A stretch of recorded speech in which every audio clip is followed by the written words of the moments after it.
हाय दोस्तों, मैं हूँ राजपाल यादव। सागवाड़ा लाइव न्यूज़ के लिए बहुत सारी शुभकामनाएं। पूरी टीम को ढेर सारी बधाइयाँ। आगे बढ़ते रहिए।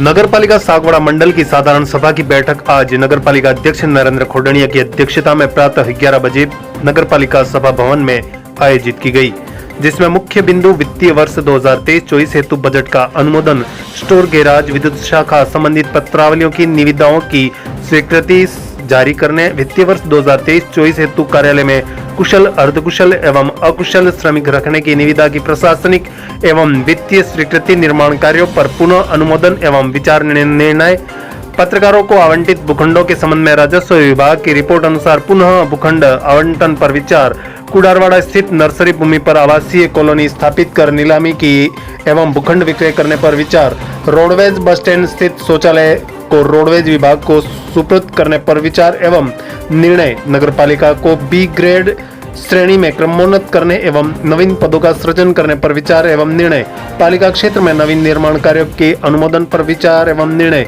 गौमाता को रेस्क्यू करने हेतु वाहन क्रय पर विचार एवं निर्णय सहित कई अन्य विषयों पर विचार विमर्श और निर्णय किए गए। लगभग सभी विषयों पर सर्वसम्मति से अनुमोदन किया गया। इस दौरान नगरपालिका सागवाड़ा के पार्षद, कर्मचारी, नेता प्रतिपक्ष सहित प्रशासनिक अधिकारी एवं संबंधित विभाग के अधिकारी कर्मचारी मौजूद रहे।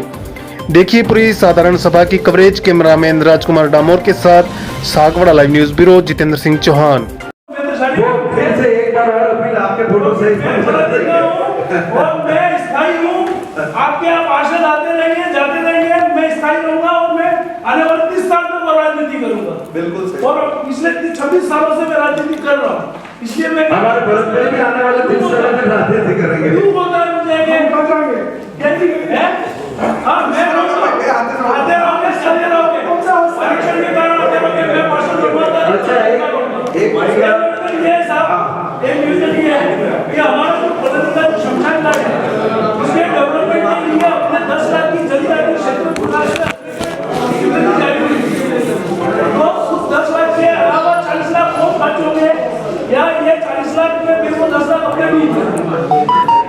ये मेरी जानकारी में ये ऑथेंटिक नहीं है कि जनजाति विभाग से कोई 10 लाख रुपए की कब घोषणा होती, क्योंकि तब मैं चेयरमैन नहीं था। और ये बता रहे थे, पखुलाल जी वाड़े ने भी बताया कि जनजाति विभाग से 10 लाख रुपए की घोषणा हुई थी। माननीय अर्जुन जी ने शायद की थी घोषणा, ऐसा है। तो वो वहाँ से कोई वित्तीय स्वीकृति जारी हो नहीं रही है। प्रभुलाल जी ने भी उनसे संपर्क भी किया था, धनीलाल जी ने भी किया था।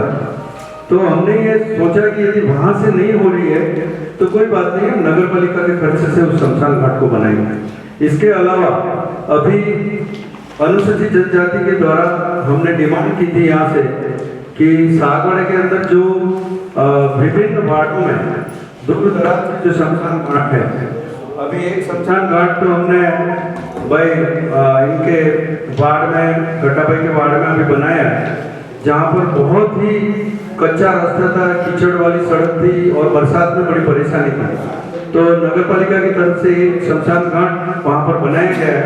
तो हमने फिर देखा कि सारे जितने भी दूर दराज के जो मोक्ष धाम हैं, तो उसके अंदर नए मॉडल के तौर पे जनजाति विभाग से पैसा लेकर के, तो अभी जनजाति विभाग ने लगभग 1 करोड़ रुपया सागवाड़ा के विभिन्न शमशान घाटों के लिए और सुलभ शौचालयों के लिए अपन को अभी स्वीकृति जारी की है, और वो भी बहुत जल्दी अपन काम करने जा रहे हैं। दूसरा मैं आपको बताना चाहता हूँ कि ये जो महादेव मंदिर के पीछे मोक्ष धाम है, वहाँ पर अभी अपन आरसीसी का पूरा स्ट्रक्चर तैयार कर रहे हैं मॉडल, क्योंकि वो टीन शेड लगाने से वो बहुत जल्दी खत्म हो जाते हैं। तो हमने ये सोचा है कि जहाँ जितने भी मोक्ष धाम है, ये जो सामने वाला मोक्ष धाम है, मुख्य मोक्ष धाम जो बड़ा मोक्ष धाम है, वहाँ पर भी टीन शेड पूरे सड़ गए हैं। तो वहाँ पर भी पूरा एक लंबा के लंबा पूरे छत डाल करके और स्ट्रक्चर उसके अंदर 6 पार्ट हैं, तो 6 पार्ट का भी अपन उसी तरह से उसका आगे का विकास कार्य करने जा रहे हैं। और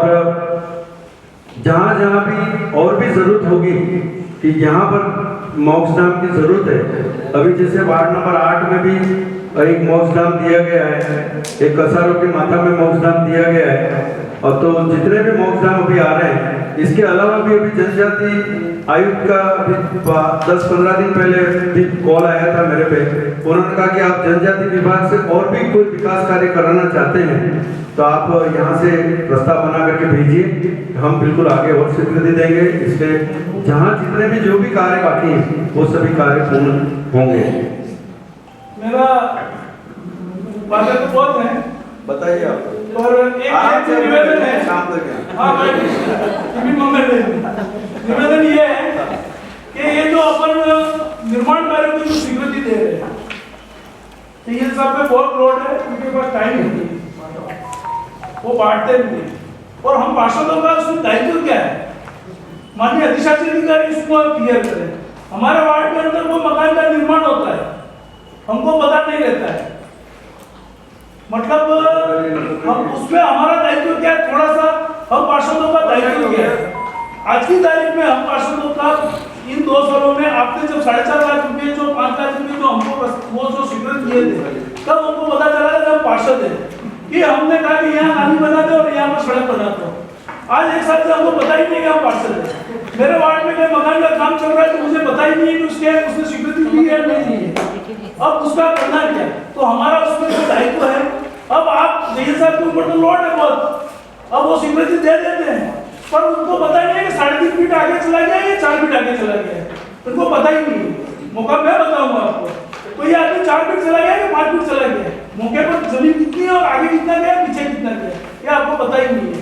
तो उसमें पार्षदों का दायित्व होता है, पार्षद स्थानीय पार्षद होता है, उसको पता होता है कि इसकी 60 बाई 40 की जमीन है, उसको पता है 30 बाई 30 की जमीन है, ये 3 फीट आगे आ गया, ये पड़ोसी की जमीन खा गया, वो पार्षद को पता होता है, लेकिन पार्षद को पता ही नहीं है। जय साहब आप जवाब दीजिए इस हिसाब से तो मेरा सिर्फ इतना निवेदन है साहब इसमें कि आप पूर्व में बहुत जब कमेटियां नहीं थी तो आप कमेटियां जब गठित करोगे आपकी इच्छा, लेकिन जब कमेटियां नहीं है तो मौका सारे पार्षद देख ले पूरा ही किया है। वर्तमान में जो भवन निर्माण स्वीकृति की जो प्रोसेस है वो पूरे ऑनलाइन है, एप्लीकेंट ई मित्र से या खुद से। ये सब ये बात मुझे बताएं, आप आपकी बात सुनिए, ऑनलाइन है, ऑनलाइन में आपको ऑनलाइन आपको स्वीकृति देनी है, लेकिन आप स्थानीय पार्षद से कभी जानकारी नहीं, आपने मौके पर जाकर के देखा कि 3 फीट आगे आया कि 3.5 फीट आगे आया, वो देखा परमिशन जब फाइल लगती है, जब मैं मौका देखने जाता हूँ उसकी जमीन जो नापने को नाप लेता हूँ, उसके बाद में फिर दोबारा मैं देखने नहीं जाता कि कौन बताएगा वो आपको, कौन बताएगा वो, कौन बताएगा आपको, वो 3 फीट आगे निकला कौन बताएगा आपको, वो कौन बताएगा आपको, मुझे बताइए। नहीं ये कौन बताएगा, वो ये पार्षद को बताएंगे, मेरा वो पार्षद ये गाँव में, मेरी बात सुनिए, गाँवों में जो गाँवों में 30 फीट का रास्ता है, आप वर्चस्व वाले हो, आप 2.5 फीट आगे आगे, मैंने कहा कि आप 2.5 फीट आगे आगे, मैं 3 फीट आगे आगे, तो गाँव में इसलिए तो गाड़ी जाने का रास्ता है, बाइक जाने, और यही स्थिति आपके सागवाड़ा में हो रही है। तो अपन जिम्मेदारी पे बैठे हुए हमें दुख होता है, हमें दुख इस बात का होता है कि आज हमारे रहते हुए अंधेरे में सारे तीर चल रहे, हमको ये दुख इसका निर्णय मैं तो ये कह रहा हूँ, 41 पार्षद मनोनीत पार्षद भी साथ में आए और मेरी बात का समर्थन करते हो तो सभी पार्षद आज से मैं आपको बहुत जिम्मेदारी है, पहले देखने के लिए जाता हूँ। मकान बनने का फाइल आती पहले क्या थी बाद में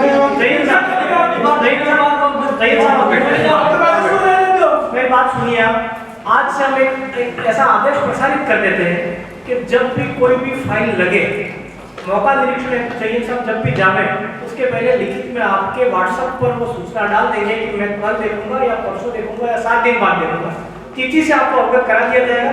जिस समय मौके पर जावे उस समय आपको फोन कर देंगे कि आप आ जाइए और मौका साथ में देख लेते, आदेश आज में प्रसारित कर देते। सब में पर्टिकुलर मनोज जी प्लीज सबके लिए प्लीज मनोज जी, मैं आप सुनिए मनोज जी, आपकी बात बिल्कुल जायज है और अब से हम आपकी मांग पर तय करते हैं कि जब भी किसी के भवन निर्माण की मौका देखने जाए तो संबंधित वार्ड पार्षद को वहां पर बुलाया जाए और उसको साथ रखा जाए। ये जैन साहब को भी मैं आदेश करता हूँ कि जब भी वो मौका देखने जाए तो संबंधित पार्षद उस वार्ड के अंदर जो भी उनको मौका देखते वक्त उसको बुलाया जाए। एक महत्वपूर्ण सुझाव है। एक मिनट पार्षद की जिम्मेदार है, ये माननीय मनोज जी कह रहे हैं कि मैं राजनीति 30 साल करूंगा, तो जब मौका की स्वीकृति दी गई है तो जब ये मकान बन रहा है तो चलो हमारा कार्यालय देखे, जैन साहब देखे, तो आपकी जिम्मेदारी बनती है कि 2.5 फीट आगे आ रहा है या 3 फीट आगे आ रहा है तो आप तो मार्गदर्शन बने हो, आप पार्षद हो, आपको आपको नहीं देते आप मिले हुए आप मिले हुए आप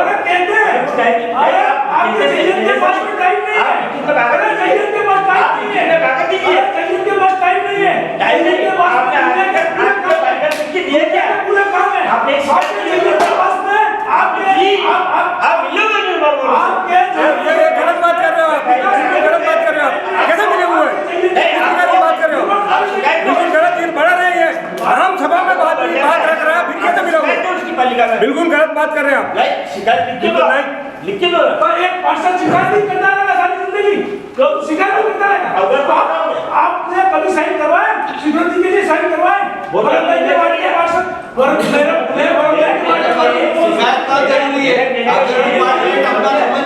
किसी को समझे शिकायत की जरूरत का, शिकायत की जरूरत। अरे शिकायत तो दुनिया में सागवाड़ा में शिकायत करने वाले बैठे हुए हैं। हाँ तो उसको 500 लोग शिकायत तो देखो सुनो अरे मैं भी बताता हूँ, शिकायत मैंने लिखित में 2-3 दिन बार की है। हमारे रोड जो बने हैं उसके अंदर जो सड़कें बनी है वो साल भर के अंदर 6 महीने में उखड़ गई है। उन सड़कों का मतलब क्या किया आप लोगों ने?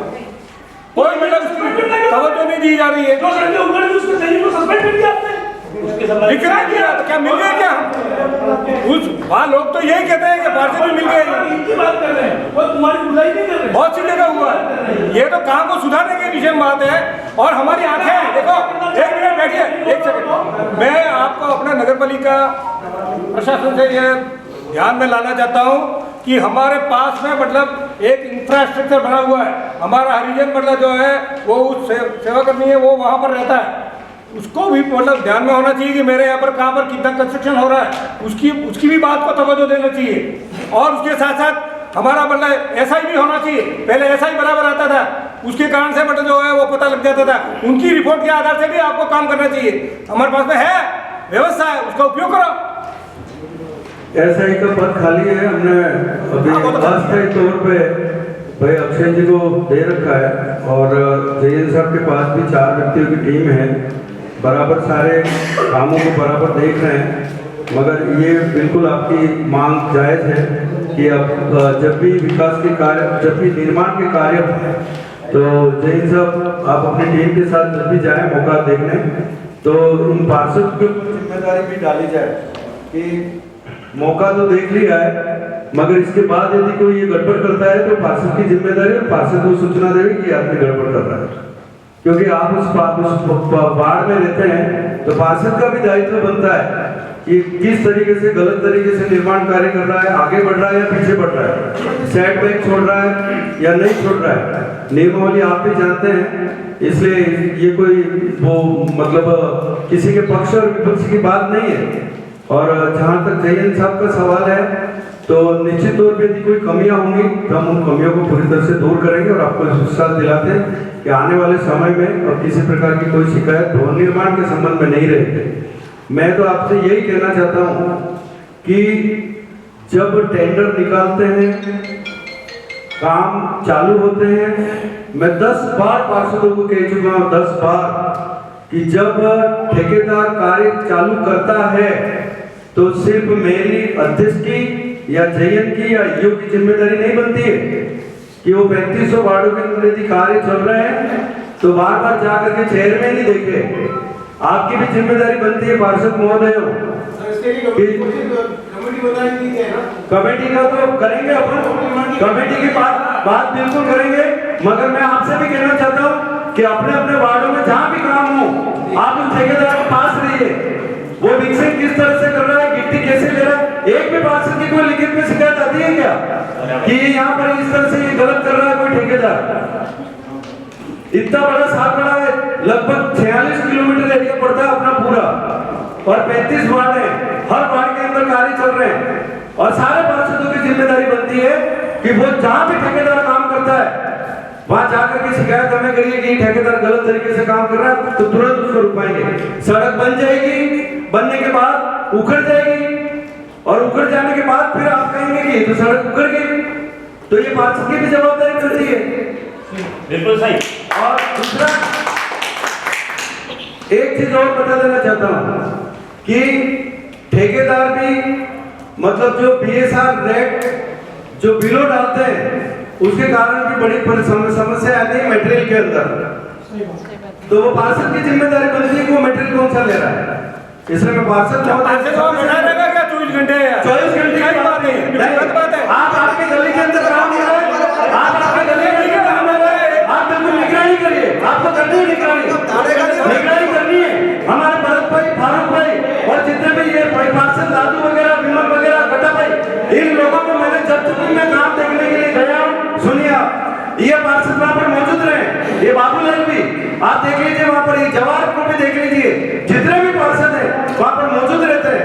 और उस ठेकेदार के द्वारा यदि कोई गलती की जाती है तो निश्चित तौर पर मुझे सूचना देते हैं और मैं तुरंत चाहिए साहब को भेजता हूँ कि ये ठेकेदार इस तरह से गिट्टी गलत ले रहा है।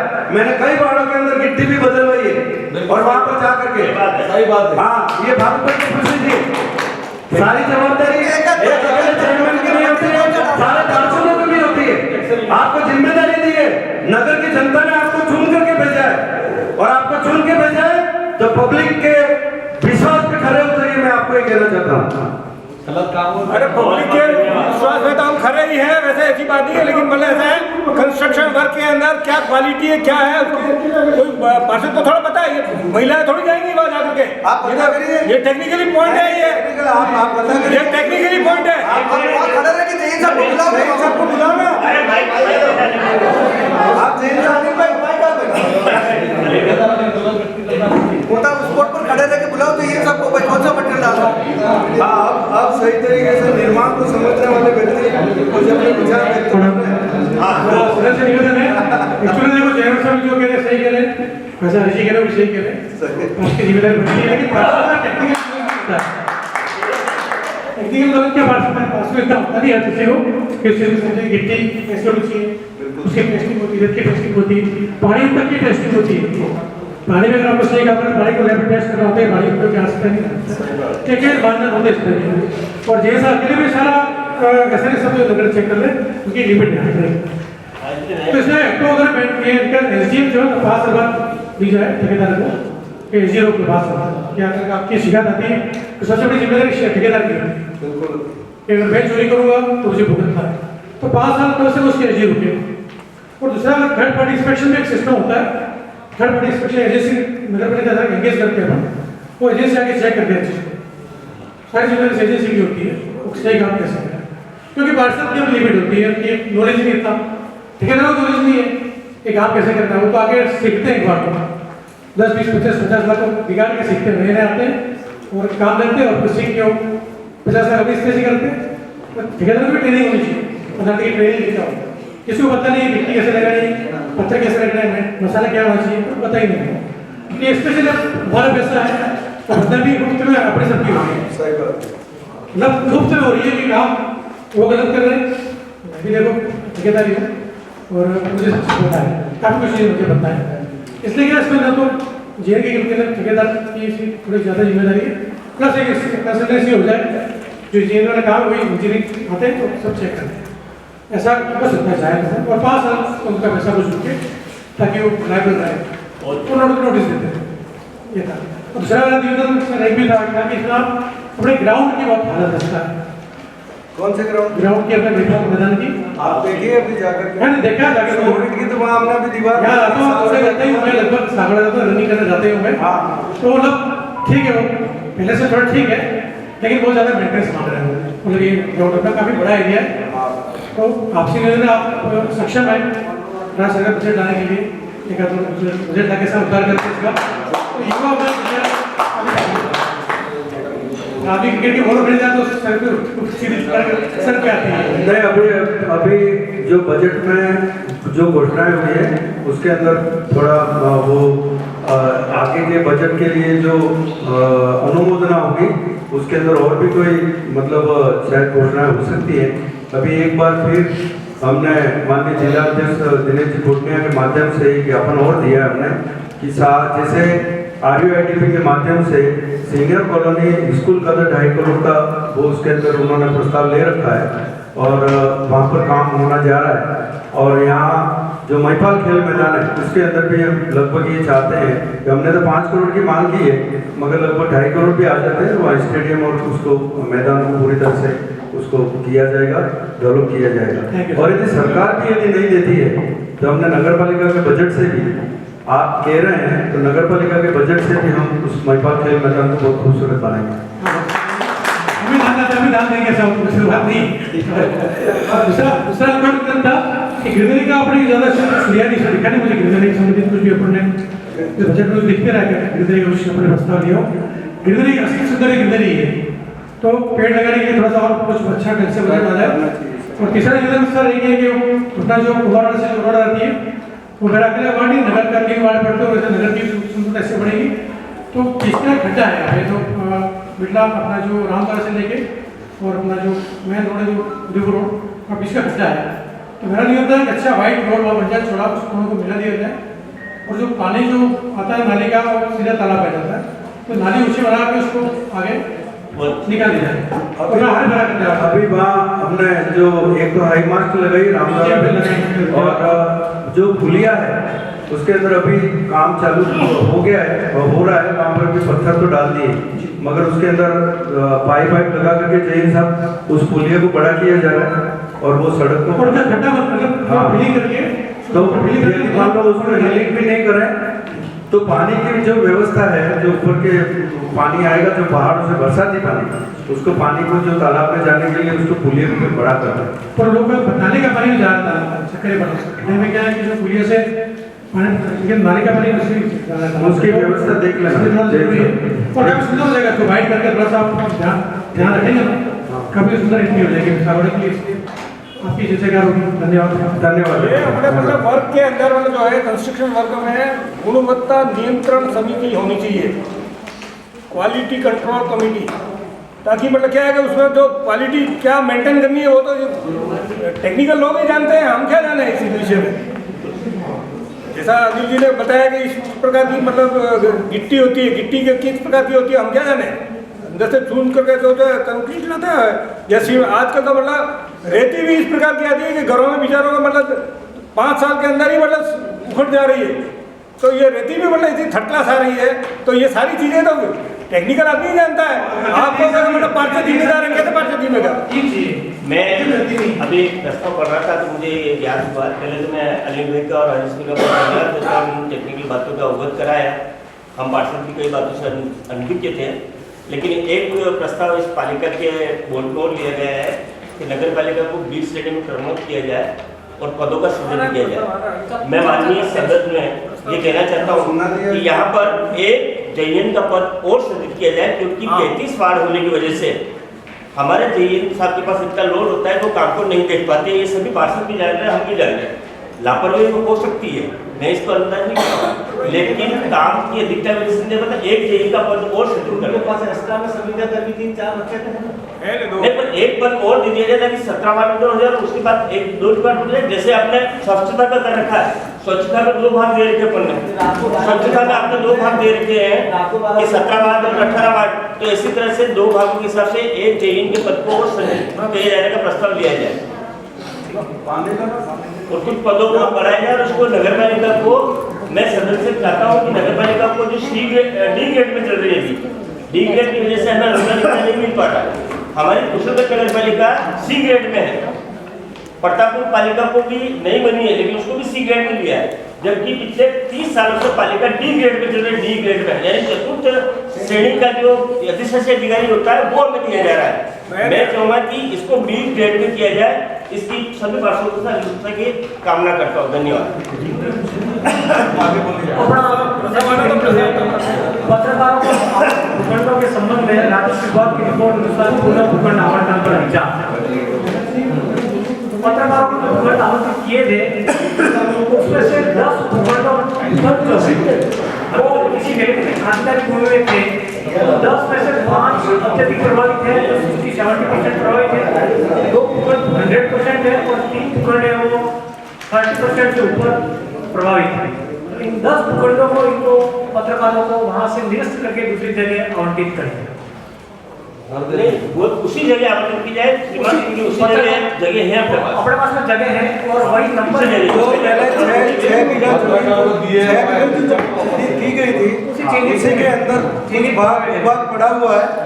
तो जो इस मामले में जो निजी जिनकी भूमि है और उसके अंदर ये इनके प्रभावित हो रहे हैं, तो उनको हम भूखंड जो जितने पत्रकार उसमें प्रभावित है ना उनको भूखंड 10 पत्रकार है। पहले कितने पत्रकारों को दी गई है? ये तो वो तो पहले तो पत्रकारों को दी गई है, लगभग 39 पत्रकार वैसे 10 को होगा 10 लोगों को खातिरदारी में दे दी गलती से। वो मतलब वो सीमांकन में क्या हम उस वक्त कैसे इन्होंने डिमार्केशन नहीं किया इसलिए पत्रकारों हाँ तो हो सकता है कब्जा नहीं किया इसलिए ये हुआ बीमारी। कब्जा करने से नहीं कब्जा कर लिया होता तो ये पता लग जाता उस वक्त। ये सब कब्जे की मामले है क्योंकि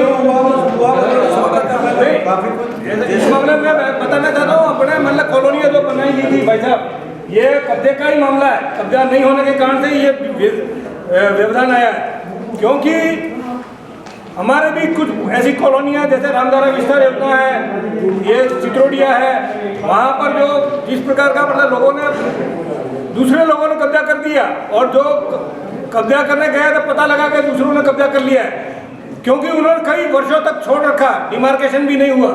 तो ये मामला जो है वो डिमार्केशन नहीं करने का ही है। इस कारण से पत्रकार बंधुओं से भी मैं निवेदन करना चाहता हूँ, मिलते ही तुरंत बाउंड्री कराओ आप, अन्यथा मतलब अतिक्रमित मतलब आप देखते हैं आप फंसाने जा रहे हैं। ऐसा नहीं है। पत्रकारों ने वहाँ पर परकोटे बनाए थे, उस भूमि पर परकोटे भी बनाए थे। अच्छा बना दिया उनके खिलाफ पत्रकारों का कब्जा नहीं था, उन्होंने परकोटे बनाए थे, लेकिन वो भूमि खातेदारी थी और वो व्यक्ति अब आया जिसने सीमांकन बाद में कराया, जिसकी वजह से तकलीफ हुई। तो 10 प्लॉट जो है उसमें से 5 पट्टे तो 75% से उगड़ जा रहे हैं, 2 है वो 100% जा रहे हैं और 3 है वो अबाउट 30% जा रहे हैं। जिसका भी यदि प्लॉट है उसका कोना अगर यदि कट जाता है 30% भूमि 1000 में से 400 फीट भूमि कट जाती है, 300 स्क्वायर फीट भूमि कट जाती है, तो भूखंड काम का नहीं रहता। तो जो अपनी जो भूमि रहेगी पत्रकारों के अंदर, वहाँ से जैसे लाइन क्रॉस जाने में कुछ दिया था मौके पर, इसलिए मुझे पता है। तो जो बाद की भूमि है वो अगर नगर पालिका की यथावत रहेगी तो इनके भूखंड वहाँ से निरस्त कर इनको जहाँ ऊपर खाली है वहाँ देने का प्रस्ताव मेरा साहब इसमें ये निवेदन है कि जैसे कि 10 प्लॉट प्रभावित हो गए, उसमें कुछ 30% प्रभावित हो गए, तो भूमि मालिक जो है वो भूमि मालिक है, वो उसकी भूमि ये है, इतनी भूमि उसकी ये है, और पत्रकार की भूमि उसमें 4 फीट है, 10 फीट पत्रकार कॉलोनी की भूमि उसमें आ गई, वो जैसे वो इनको अपने खाली करवा दिया, तो वो भूमि मालिक का अतिक्रमण नहीं करेगा, उसको अपने को चिन्हित करना पड़ेगा। तो चिन्हित कर लिए हमने डाल दिया, जेसीबी से खाई खुदवा दी। बिल्कुल, क्योंकि वो बाकायदा उस कमेटी बनाई थी एसडीओ साहब ने और बाकायदा मतलब जो चिन्हित किए गए। नहीं, हमारा आपका समर्थन है, पत्रकारों को उनकी जो जमीन है वो जमीन मिलनी चाहिए जहाँ पर भी उनको उपयुक्त और वो चाहे, और अपनी जो जमीन है उसमें से, ऐसा नहीं है कि काली गाड़ी कचरा गाड़ी में दे दिया, वो उसी में दे रहे हैं, नहीं बहुत सी जगह पर ही दे रहे हैं। बिल्कुल हमारी भी भावना है कि जो पत्रकार इसके अंदर हाथ हुए हैं उनको सभी को भूखंड दे। जिन पत्रकारों को कोई जमीन उसके अंदर गई है उन सारे पत्रकारों को हम जमीन दे रहे हैं, हमने तय किया। मेरा तो समर्थन। अरे इनके बाउंड्री बनाए उसका खर्चा हुआ, वो उनके माथे पड़ा, उसका क्या हुआ? वो नीचे इसकी व्यवस्था की है जिसने पत्रकारों को अपन जो निर्णय लिया है तो उस हिसाब से सब हाथ ऊंचे कर दो पत्रकारों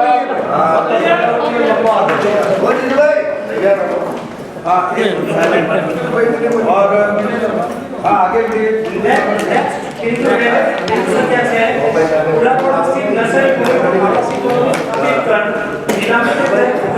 की गई मोदी। अरे सुनिए, कृपया सुने। ये बिल्कुल एक बार और बड़ी बातें मत करें। नर्सरी जो हमें थी उड़ानवाड़े के पास में, वो हमें नगर पालिका को मिल चुकी है। अब नगर पालिका इस पर आवासीय भवनों की स्थापित करने के लिए नीलामी के तहत भूखंड विक्रय करने पर विचार करती है।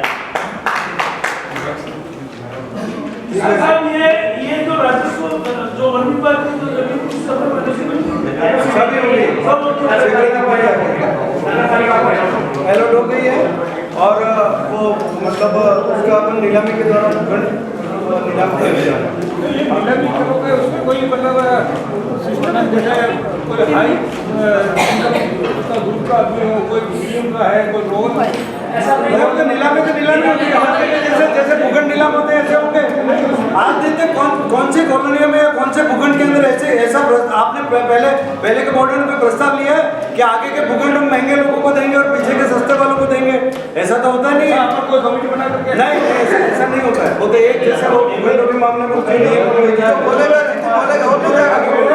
बोलेंगे और मतलब बेचारे जो लो इनकम वाले हैं उनको कोई मिलेगा ही नहीं कभी भी। ये तो नीलामी में जो ज्यादा बोलेगा ऐसे ही होता है।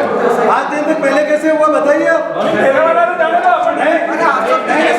तरीके से हो रहा है वैसे ही होगा।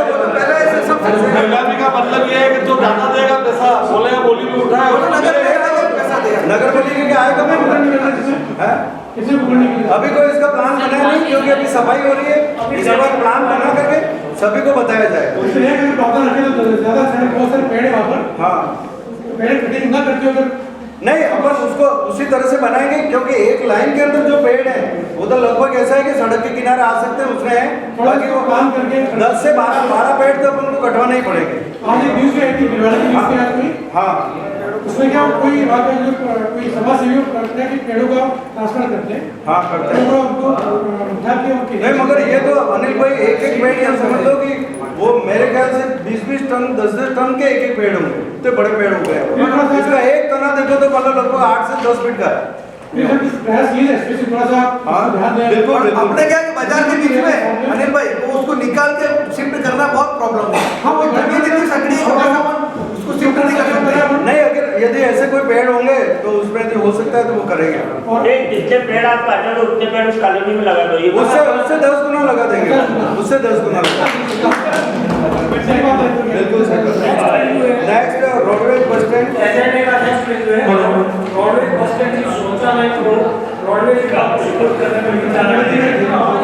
इस संबंध में मैं निवेदन करना चाहता हूँ कि 11 फरवरी 1993 20 वर्ष पूर्व 30 वर्ष 30 वर्ष पूर्व 30 वर्ष पूर्व एक एग्रीमेंट हुआ था और उस एग्रीमेंट के तहत 30 वर्ष के लिए सूरज शौचालय संचालित किया गया था, सूरज मोहम्मदी को दिया था।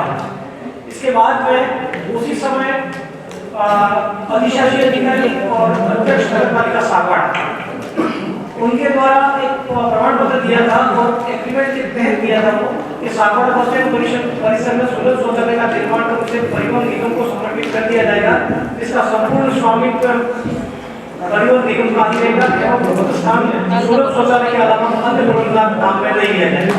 उसको 3 वर्ष पूरे हो चुके हैं, आज 2 दिन ऊपर हुए और ये रोडवेज को दिया जाना ये रोडवेज डिपार्टमेंट भी उसका मेंटेनेंस करेगा, बिल्कुल करेगा, सुविधा देगा बिल्कुल देगा। भाई वो 1993 के अंदर जो मतलब तभी का जो बोर्ड था उन्होंने उनके साथ एग्रीमेंट किया था। अब वो एग्रीमेंट यहाँ पर कॉपी है उसमें और उन्होंने ये तय किया था कि अभी हम बनाएंगे और बनाने के बाद ये रोडवेज की भूमि है तो 30 साल के बाद हम आपको और वो मेंटेनेंस के लिए तैयार है। उन्होंने कह दिया हम मेंटेनेंस करेंगे। तो वो उनसे रोडवेज डिपार्टमेंट से अपने को मेंटेनेंस का लेना पड़ेगा, लिखित में लेना पड़ेगा, लेंगे क्योंकि ये यात्री क्योंकि सागवाड़ा के यात्रियों की सुविधा है, नगर पालिका क्षेत्र के साथ यात्रियों की सुविधा है। तो कल रोडवेज डिपार्टमेंट उसको बंगाल खंडर साबित नहीं करते, उसको खंडर साबित नहीं करते। नहीं, यह हमारे नगर पालिका क्षेत्र का मामला है। उनका कहना भी यही है सर, के अंदर नागरिक तो उतरेगा, अगर वो उतरेगा होता है गला पकड़ा उतरेगा उसको शौचालय तो वहाँ रहेगा, वो गिरा करके उसको बिल्कुल सही। आपने 30 साल पहले लिखित में दिया है, आज 30 साल बाद में कागज बोला है, हमको भी उनसे लिखित में सुचारू रूप से वो रेगुलर चलेगा। वो सुलभ कॉम्प्लेक्स ही चलेगा सुलभ कॉम्प्लेक्स और कोई गतिविधि नहीं चलेगी। बिल्कुल सही बात है। और ऐसा नहीं होगा कि गाँव अंदर सो रहे हैं, ये नहीं चलेगा। हम समय समय पर मौका मुआयना करेंगे, समय समय पर मौका मुआयना करेंगे। ऐसी आप उनसे लिखित में लीजिए। अंदर से हम लिखित में लेंगे कि सुलभ शौचालय का उपयोग सिर्फ सुलभ के लिए, जनता की सुविधा के लिए किया जाएगा, अन्य किसी प्रयोजन के लिए नहीं किया जाएगा। और इसमें किसी प्रकार की गंदगी पाई जाती है या नॉर्म्स के ऊपर वो खड़े नहीं करते हैं तो इनको जो भूमि की भवन दिया जाएगा उसको वापस लेने का प्रावधान भी किया जाएगा। आपको इस एजेंडे में, इस प्रस्ताव में मेरा नाम लिखिए और मेरा नाम से ये करिए।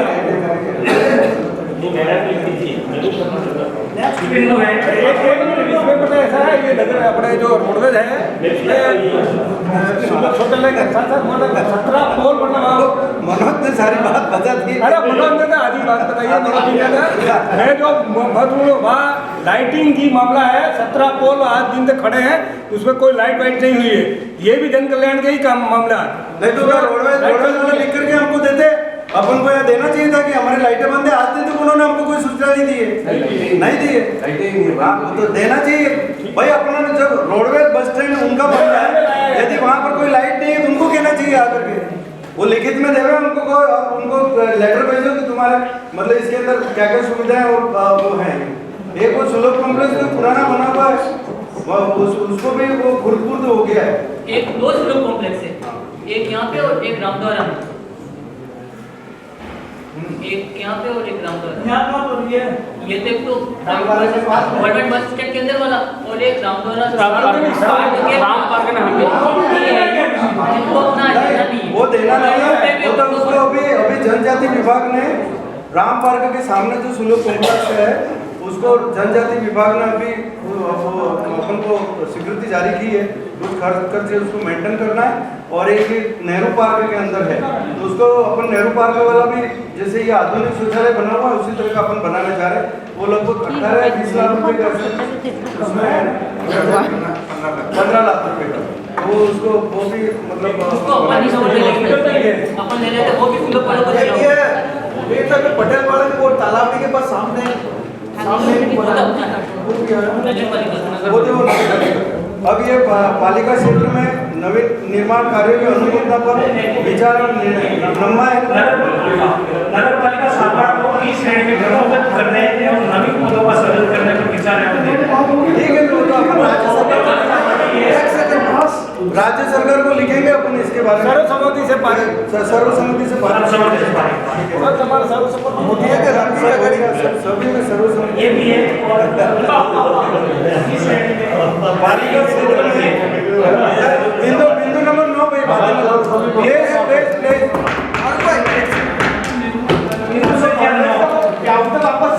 सदन के साथियों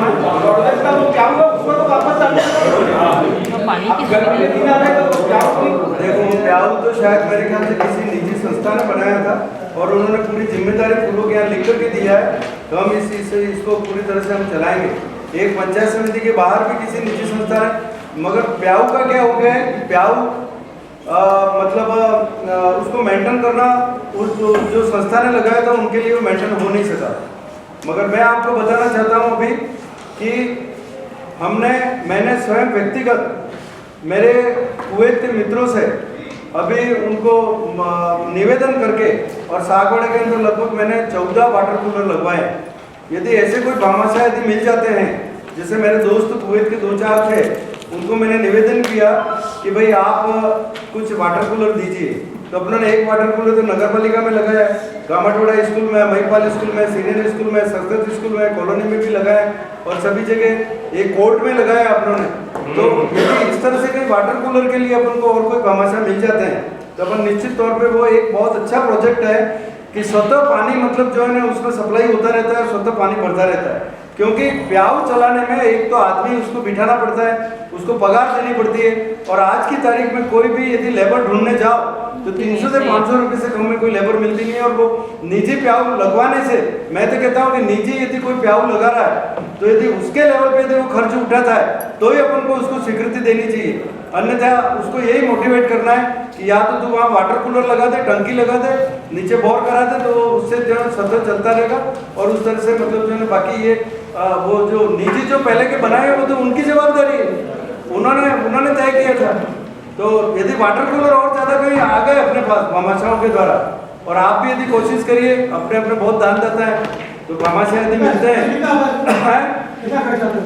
ये लगभग 1.5 लाख रुपए का आता है, मतलब विद बोर्ड, और वो सौर ऊर्जा से चलेगा वो। जैसे अपने क्लस्टर लगाए, तो यदि कहीं कोई भामाशाह मिल जाते हैं तो बहुत अच्छी बात है, और जगह अपन चिन्हित कर देंगे कि इस जगह पे 10 बाय 10 का टुकड़ा चाहिए अपन को, तो वहाँ कोई भामाशाह मिल जाते तो बोर भी हो जाएगा। उसका पेपर में कटिंग दे दो, कटिंग करके। हाँ, क्योंकि इस एरिया में भामाशाह की जरूरत है। हाँ, तो उसका काम तो आ जाए। ठीक है। वार्ड से खड़ा हो जाए तो भाई मेरे और ये पानी की गाड़ी जो चलती थी वो कितने दिनों 2-3 महीने से बंद है। नहीं, उसके अंदर वही बात हो रही है अभी।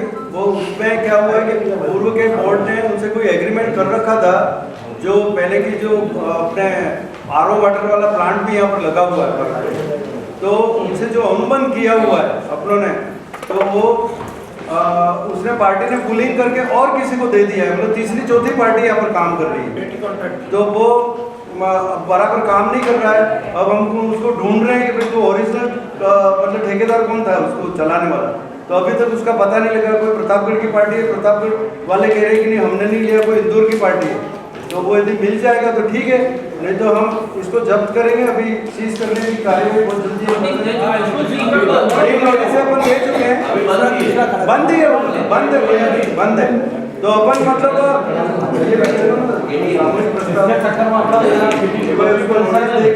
जब्त किया जाए भाई, उसको नोटिस दी गई है, नोटिस की भी सुनवाई नहीं होती तो उसको जब्त कर रहे हैं अपन। देखो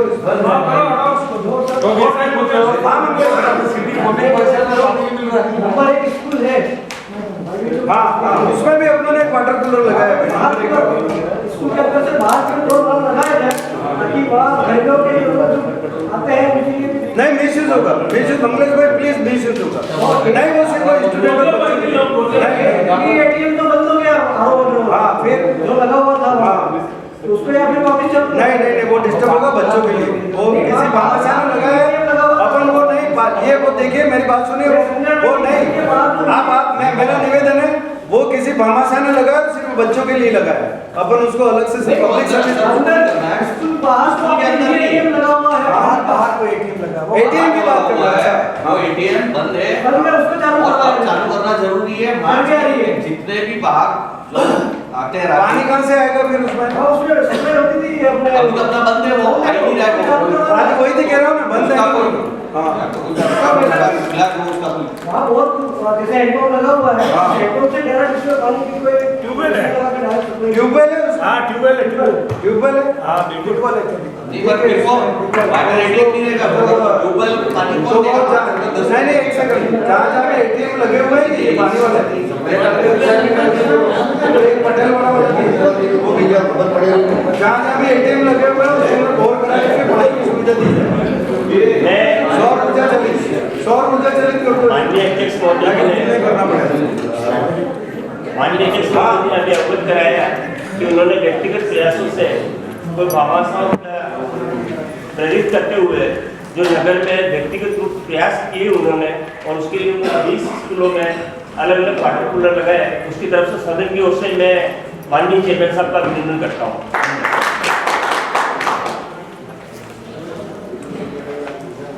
एजेंडे का नेक्स्ट पालिका के नवीन निर्माण कार्यों के अनुमोदन पर विचार एवं निर्णय। कानून व्यवस्था और नागरिक सुरक्षा हेतु नगर में सीसीटीवी कैमरा लगाने का क्या ये कार्य हमें करना चाहिए? शुरू में लगाया है। एक समस्या आपकी है मेंटेनेंस, क्योंकि हर बार लगाया है और अपने हम को पहले भी बहुत खर्चा हुआ है इसमें। उसके बाद क्या होता है, आज भी कैमरे लग रहे हैं, कई चौराहे पे भी कैमरे लग रहे हैं, और कुछ कैमरे अभी 10,000 का गर्मी भी लगे हुए हैं अपने, तो ये हकीकत है। अब अगर आप मेंटेनेंस कर सकते हैं तो भी इसकी हम मेंटेनेंस उसी पार्टी को देंगे जिसको टेंडर देंगे, मेंटेनेंस उसका रहेगा, पर उसका भी वो चार्ज लेगा वो एग्रीमेंट ऐसा करेंगे कि 5 साल या 7 साल का उसका एग्रीमेंट करेंगे अपन के मेंटेनेंस को करना है। शर्तें भी खड़ी होनी चाहिए, शर्तें खड़ी होनी चाहिए, बिल्कुल सही। ये रहेगा तो लगाना चाहिए, कैमरा लगाना चाहिए। ऐसा है कि भाई हमारे जो संजय भाई हैं ना उसके अंदर वो मास्टर हैं, हम उनकी भी राय लेंगे, उनको भी इस कमेटी में रखेंगे और उनके निर्देशन में कैमरा लगाएंगे, उनके निर्देशन में लगाएंगे। क्या ये कैमरा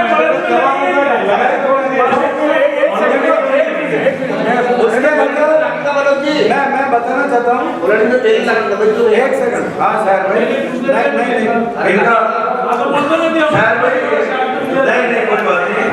मैं आपको बताना चाहता हूँ कि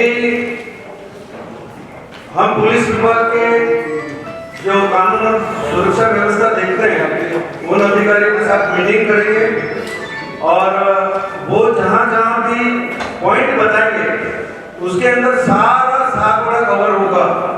हर जगह जहाँ मतलब संदिग्ध लोगों के आने की और एंट्री करने की, प्रवेश करने की शहर के अंदर जो रास्ते हैं वो हम सीआई साहब, डीपी साहब से मिलकर के, एलडीओ साहब सभी और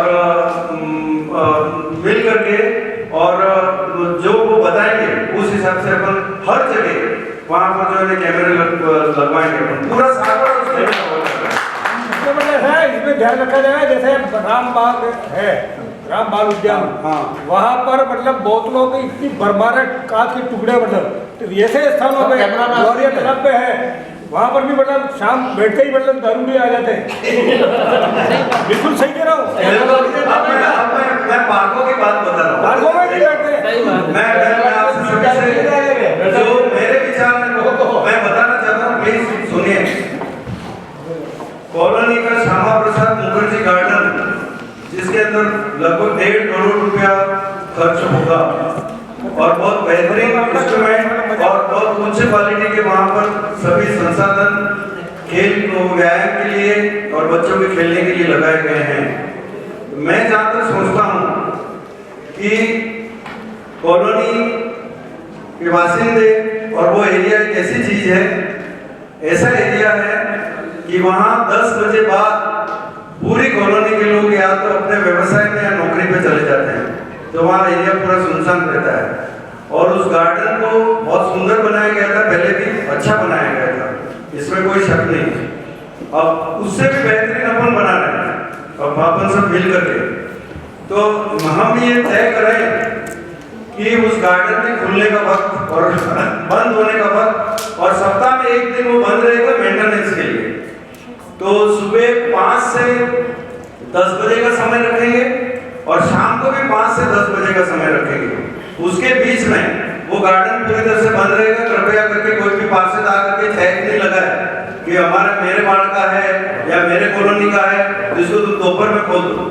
तो मनोज भाई ने भी देखा, भरत भाई ने भी देखा, बाढ़ के बाद जितने भी पुष्पाल जी वगैरह है सभी ने देखा है, मैं वंदना और आकाश जी ने भी देखा है कि वहाँ जब कॉलोनी का गार्डन बनाया गया था तो दोपहर में वहाँ क्या होता था, वहाँ जैसे बता रहे दारू की बोतलें भी होती थी, बीड़ी सिगरेट भी पीते थे और असामाजिक तत्वों का वहाँ पर डेरा देता था। तो अपन उसके लिए बकायदा उस मेंटेनेंस के लिए किसी एजेंसी को देंगे। ऐसा नहीं कि एक चपरासी रख लिया और पानी पिला रहा है, उसको चपरासी को 10 रुपए दे दे और अंदर जा रहे हैं और आ रहे हैं, आराम से बैठ रहे हैं। नंबर 1। दूसरा, उस पार्क के अंदर वहाँ पर निर्देश दिए जाएंगे, बाहर एक बोर्ड लगाया जाएगा, चाहे वो नागेंद्र सिंह पार्क हो, चाहे ग्राम पार्क हो, चाहे कर्मचारी पार्क हो, जो बनाने जा रहे हैं अपन, और जो ये श्यामा प्रसाद मुखर्जी पार्क है उसके अंदर किसी भी प्रकार की खाने पीने की वस्तु लेकर के प्रवेश नहीं करेगा। तंबाकू, गुटखा और बीड़ी को वहां पर लेकर के प्रवेश नहीं करेगा। इस तरह से यदि अपन करेंगे तो निश्चित तौर पर जिस तरह से उदयपुर में बड़े बड़े गार्डन, सैलों की बाड़ियां वगैरह जो हैं वो मेंटेन किस कारण से रह रही है कि उसके अंदर लोगों को यदि बैग लेकर के भी जाता है तो चेक करते हैं खाने पीने की सामग्री उसके अंदर एंट्री नहीं है। तो कृपया करके जो भी पार्षद हैं कभी किसी की सिफारिश लेकर के नहीं आए कि हम 20 जने आज पिकनिक मनाने के लिए आए और इस गार्डन के अंदर पिकनिक मनाएंगे। तो इस तरह से यदि होगा तो निश्चित तौर पर वो गार्डन मेंटेन नहीं रहेगा। वहां पर बिल्कुल दिशा निर्देश का एक बोर्ड लगाया जाएगा और बाकायदा उस मेंटेनेंस के लिए किसी एजेंसी को नियुक्त किया जाएगा, ये मैं आपको बताना चाह रहा हूँ। थूकने पे भी प्रतिबंध लगता है, थूकने पे गुटखा नहीं खाएगा। हाँ, वो तो सभी वहाँ को गेट पे एंट्री करते ही क्या कार्ड नहीं लगा इससे? उसके जेब से किए जाए। हाँ, और उसके अलावा उसके ऊपर 250 रुपये फाइन का या जो भी अपन तय करेंगे तो बाकायदा उसके ऊपर फाइन रखेंगे अपन। पालिका क्षेत्र में तलाब का निर्माण, वही अपन ये अपन ने चर्चा कर ली है इस संबंध में। वो राम पार्क बना रहे हैं, उसी में बना रहे हैं। पालिका क्षेत्र में ई लाइब्रेरी का निर्माण, ये अभी वर्तमान में क्या हो गया है कि स्टूडेंट के अंदर एक नई परंपरा चल रही है कि कई विद्यार्थी ऐसे मध्यम वर्गीय परिवार के होते हैं जिनके घरों में सुविधा नहीं होती, छोटे घर होते हैं। तो जो ऐसे विद्यार्थी हैं जो घर पे पढ़ाई उनको करनी तो होती है मगर उनको डिस्टर्बेंस बहुत होता है, तो नगर पालिका के द्वारा विचार किया गया है कि अपन एक सागवाड़ा के अंदर एक ऐसी लाइब्रेरी की सुविधा अपन दें। तो मेरा ऐसा मानना है कि महिपाल खेल मैदान में दुकानों के ऊपर जो बड़े हॉल हैं वहाँ पर एक बार हमने पहले विजिट भी की थी और उसको देखा भी था। तो वहाँ लगभग 40 से 50 विद्यार्थियों के लिए, छात्र छात्राओं के लिए वो लाइब्रेरी वहाँ पर अपन बना सकते हैं। वो जगह उपयुक्त है, उस जगह पे अपन लाइब्रेरी बनाने जा रहे हैं। पहले लाइब्रेरी में हुई ना,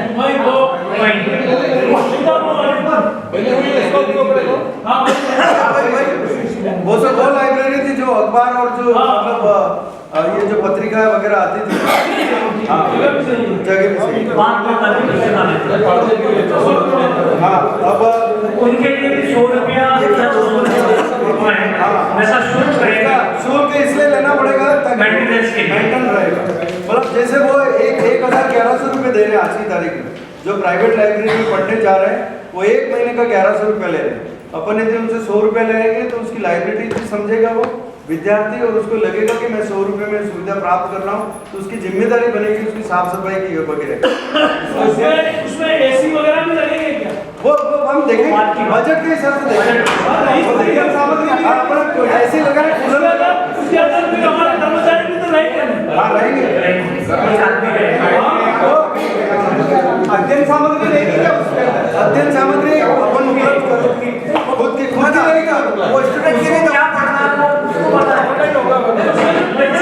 ये वाचनालय नहीं है, वाचनालय नहीं है, ये लाइब्रेरी स्टूडेंट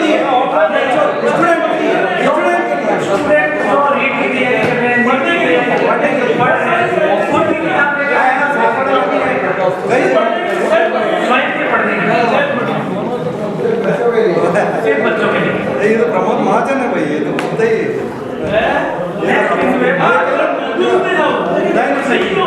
सही बात। लोकसभा में पहले सदस्य हमारे माननीय प्रमोद जी महाजन बोला करते थे, तो उसी की तर्ज पे हमारे मनोज जी भी पूरी तरह से नहीं बिल्कुल सही कह रहे हैं।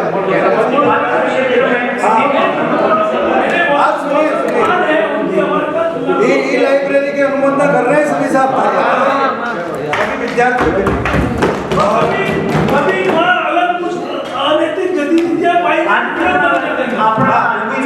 उसके लिए अपन कमेटी बना रहे हैं, उसके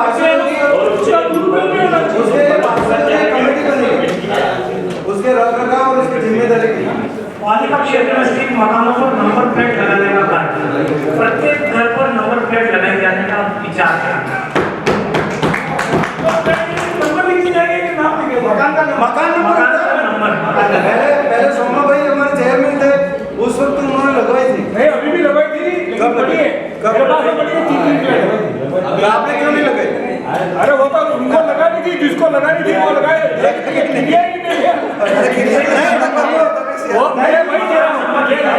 अपन जिस एजेंसी को लगाने के लिए देंगे ये ठेका देंगे, उसको कहेंगे कि लगाना भी तो चाहिए, लगाना घर के अंदर वो लगा देगा।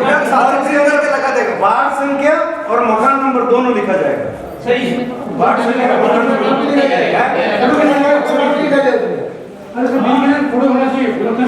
हाँ बिल्कुल, हाँ सही बात है। एक एक मकान का फोटो भाई प्रवीण जी लिखिए। मकान नंबर सहित उसका फोटो अपने पास उपलब्ध होना चाहिए। मकान मालिक का नाम क्या है? मकान को काबू नहीं जाएगा।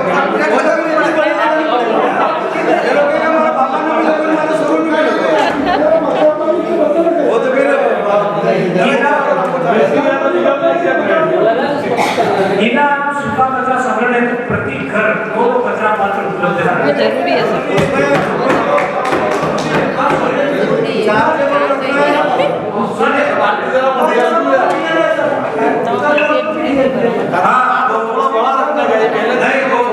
कॉमर्शियल के हिसाब से कॉमर्शियल की साइज रखेंगे और मकानों के हिसाब से मकान के रखेंगे। मगर मैं आपको एक निवेदन और करना चाहता हूँ कि मुझे कई पार्षद ने, जैसे अनिल भाई के वार्ड में मैं परसों गया था, तो अनिल भाई ने मुझे सुझाव दिया था कि भाई यदि आप कचरा पात्र दे रहे हैं तो उस कचरा पात्र जिसको इश्यू करते हैं तो उसके बाद चार्ज लिया जाए ताकि वो अपनी जिम्मेदारी समझेगा।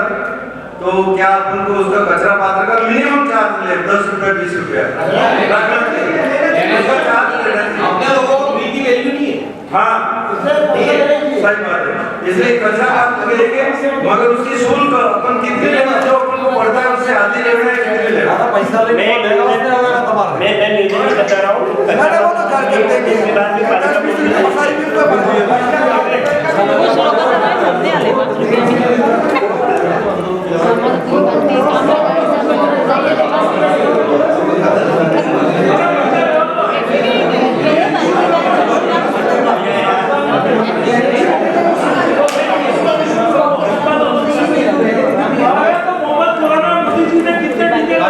कचरा पात्र बिल्कुल फ्री देना चाहिए।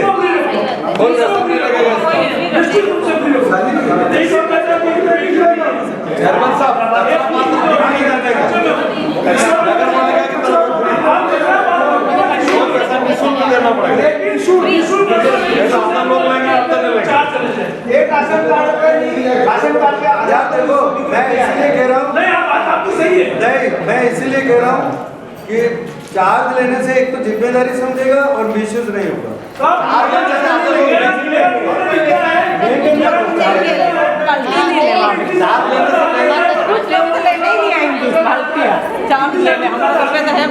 अरे चार्ज लेने सब पहले बोर्ड ने फ्री में दिए थे, ठीक है, और अपन चार्ज लेके बदनामी होगी। ठीक है भरत भाई, हमारे बहन कल्पना जितने भी पार्षद बहन बैठी क्योंकि स्वच्छता की जिम्मेदारी इनके ऊपर है, तो ये कह रहे हैं कि भाई कचरा पात्र निःशुल्क दिया जाए, कि अपन को भी निःशुल्क देंगे। अच्छा, एक निवेदन और अध्यक्ष महोदय करना चाह रहा हूँ। कचरा पात्र पिछली बार भी दिए हुए थे 2-2 बाल्टियाँ, उसमें कचरा पात्र कम और बाथरूम में ज्यादा उपयोग की गई है। तो फिर क्या हुआ? तो उसका कोई ऐसी व्यवस्था की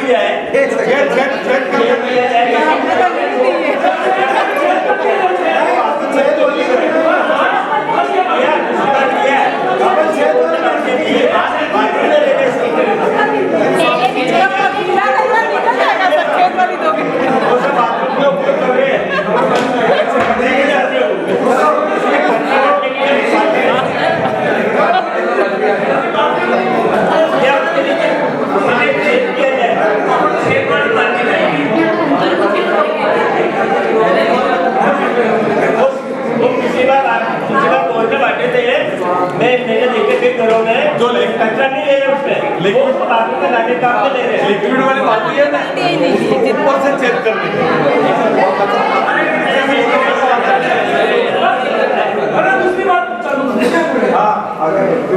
पूर्व वार्डों में निर्मित है, इसके अलावा 10 सामुदायिक भवनों का निर्माण करना। जहाँ तक सामुदायिक भवन नहीं है, जिन वार्डों में सामुदायिक भवन नहीं है, प्राथमिकता के तौर पर वहाँ पर सामुदायिक भवन का निर्माण करना।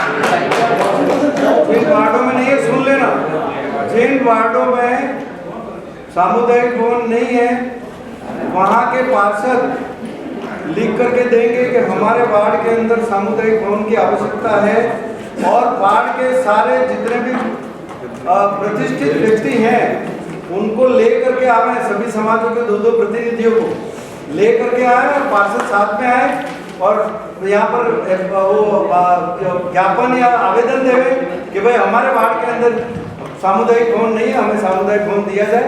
तो उस पार्षद की अनुशंसा पे हम सामुदायिक भवन आप सबके लेटर पैड पे लिख के दे देंगे, लेटर पैड पे लिख के दे देंगे। नहीं लेटर पैड पे नहीं, वो तो कैसे सादे कागज पे तो टाइप करा करके, मगर वार्ड के सारे लोगों को मतलब जैसे मान लो तुम्हारा आपके वार्ड के अंदर 10 जाते हैं तो 2-2 आदमी लेकर के आना है, उनकी साइन करा करके फिर देना। मेरे कॉलोनी के 4 वार्ड हैं और चारों वार्डों में 4 सामुदायिक भवन दो, मैं चारों वार्डों में पार्षदों को लेकर के वहाँ के व्यक्तियों को लेकर के यहाँ पर कब्जा नहीं है, पावर नहीं है। कॉलोनी की जो जमीन है वो कड़ाने की है। क्या कड़ाने की जमीन पर आप सामुदायिक भवन बना सकते हो? और इसके लिए प्लान बनाएंगे। अभी 74 कड़ाना की जमीन नगर पालिका को ट्रांसफर हो रही है। इसके बाद में अपन ऐसा करें, ये मेरे व्यक्तिगत रूप से मैं सोच रहा हूँ कि A, B, C, D 4 block है, अपन 2 बड़े बनाए, 2 बड़े बना, 4 के बजाय 2 बनाए और 2 बड़े बनाए। वो सेंटर ऐसे जैसे उस वार्ड का सेंटर और उस वार्ड के और सेंटर, दोनों वार्डों के सेंटर में जो भी अपने को जमीन कनाडा की अपने नाम ट्रांसफर होती है, उसके हिसाब से अपन विचार करके इस काम को आगे बढ़ाएंगे। मतलब जो जमीन ट्रांसफर होगी उसके बाद ही वो बनेगा। नगर पालिका में कोई जमीन नहीं है, जमीन नहीं है, वो मैं क्या बोलते हैं, जमीन ट्रांसफर होगी उसके बाद उसके बाद ही आओ, उसके बाद मैं हो मनोज भाई, हम क्या बोलते हैं आपको, मैं तुम्हारे साथ हूँ मनोज जी सुने, ये जमीन ट्रांसफर लगभग 15 दिन में हो जाएगी। राजस्थान की कैबिनेट का प्रस्ताव चला गया है और ये 15 दिन में जमीन अपना कन्वर्ट हो जाएगी। वार्ड नंबर 15 में नाम में चिल्ड्रन गार्डन में जिम उपकरण लगाने का कार्य हो गया। कर्मचारी कॉलोनी में बुजुर्गों और युवाओं के व्यायामशाला उद्यान का निर्माण करना। कौन सी जगह है सर कर्मचारी कॉलोनी? कर्मचारी कॉलोनी में आरएसएमडी के पास, आरएसएमडी के पीछे जीएसएस लगा हुआ है, छोटा जस्ट पीछे है, उसके अंदर बाउंड्री बनी हुई है, जंगले लगे हुए हैं और गेट भी बना हुआ है। अब अंदर का काम कराना है तो अपन उसके अंदर मतलब पेड़ पौधे और जो लग सकते हैं उतने किनारे किनारे लगाएंगे, ज्यादा पेड़ पौधे नहीं लगाएंगे, बीच में हरी घास लगाएंगे और उसके ऊपर अपन जो उपकरण लगाना है। मेरा ऐसा सोचना है कि कर्मचारी कॉलोनी गामटवाड़ा जहाँ पे जो आसपास के निवासी हैं, मेरा उद्देश्य ये है कि अपनों ने सुभाष पार्क के अंदर युवाओं के लिए जिम लगाई है, एक जिम अपनों ने श्यामा प्रसाद मुखर्जी में भी लगाई है और 3 जिमें और लगाएंगे। तो वहाँ वो तो हो गए सब मतलब युवाओं के लिए, व्यायाम के लिए।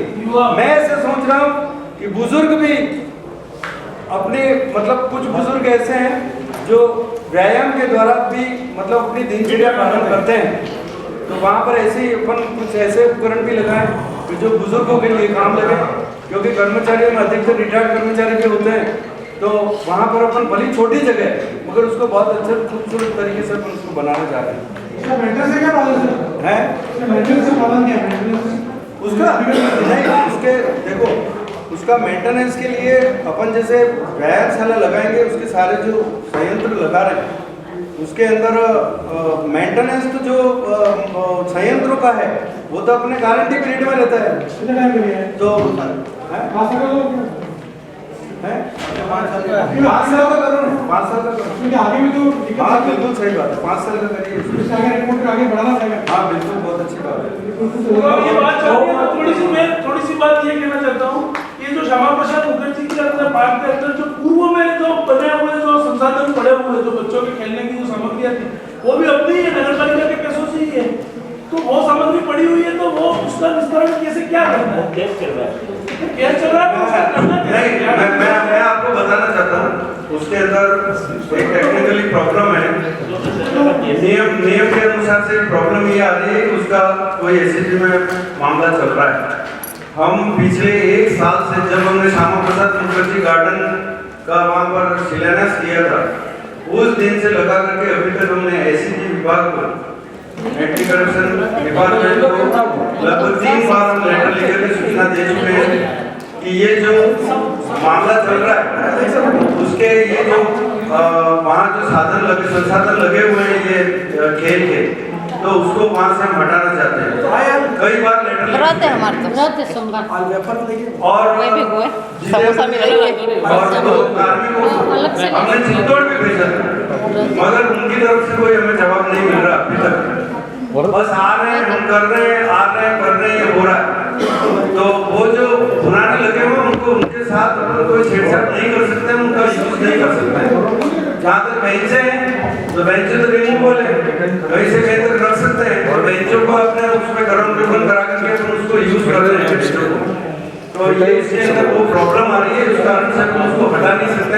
बहुत जल्दी कार्रवाई करके अपन हटाएंगे और उस जगह पे भी उसको अच्छा घेर रहा है, तो भविष्य में आप उसको हटाएंगे हटाओगे मगर वो एंटी करप्शन ब्यूरो की स्वीकृति के आधार पर हटेगा। हटाओगे तो वो सारे संसाधन जो बड़े ही कन्या पाठशाला के अंदर, कन्या पाठशाला 1 से 8 तक बच्चे हैं उसमें, और उसके अंदर मैदान भी है।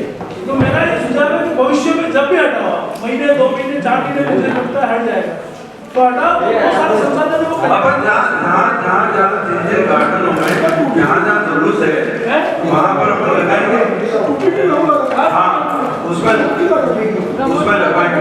लेकिन आज के एजेंडे का अंतिम बिंदु है, आज के एजेंडे का गौ माता को रेस्क्यू करने हेतु वाहन क्रय पर विचार दे रहे हैं। तो अपने पहले बात नहीं की, अगर डीएलपी से स्वीकृति लेनी पड़ती है, इसलिए यहाँ गवर्नमेंट को स्वीकृति लेनी पड़ेगी, तो अपन प्रपोजल बना करके भेजेंगे, वहाँ से स्वीकृति आने पर अपन वाहन क्रय करेंगे। और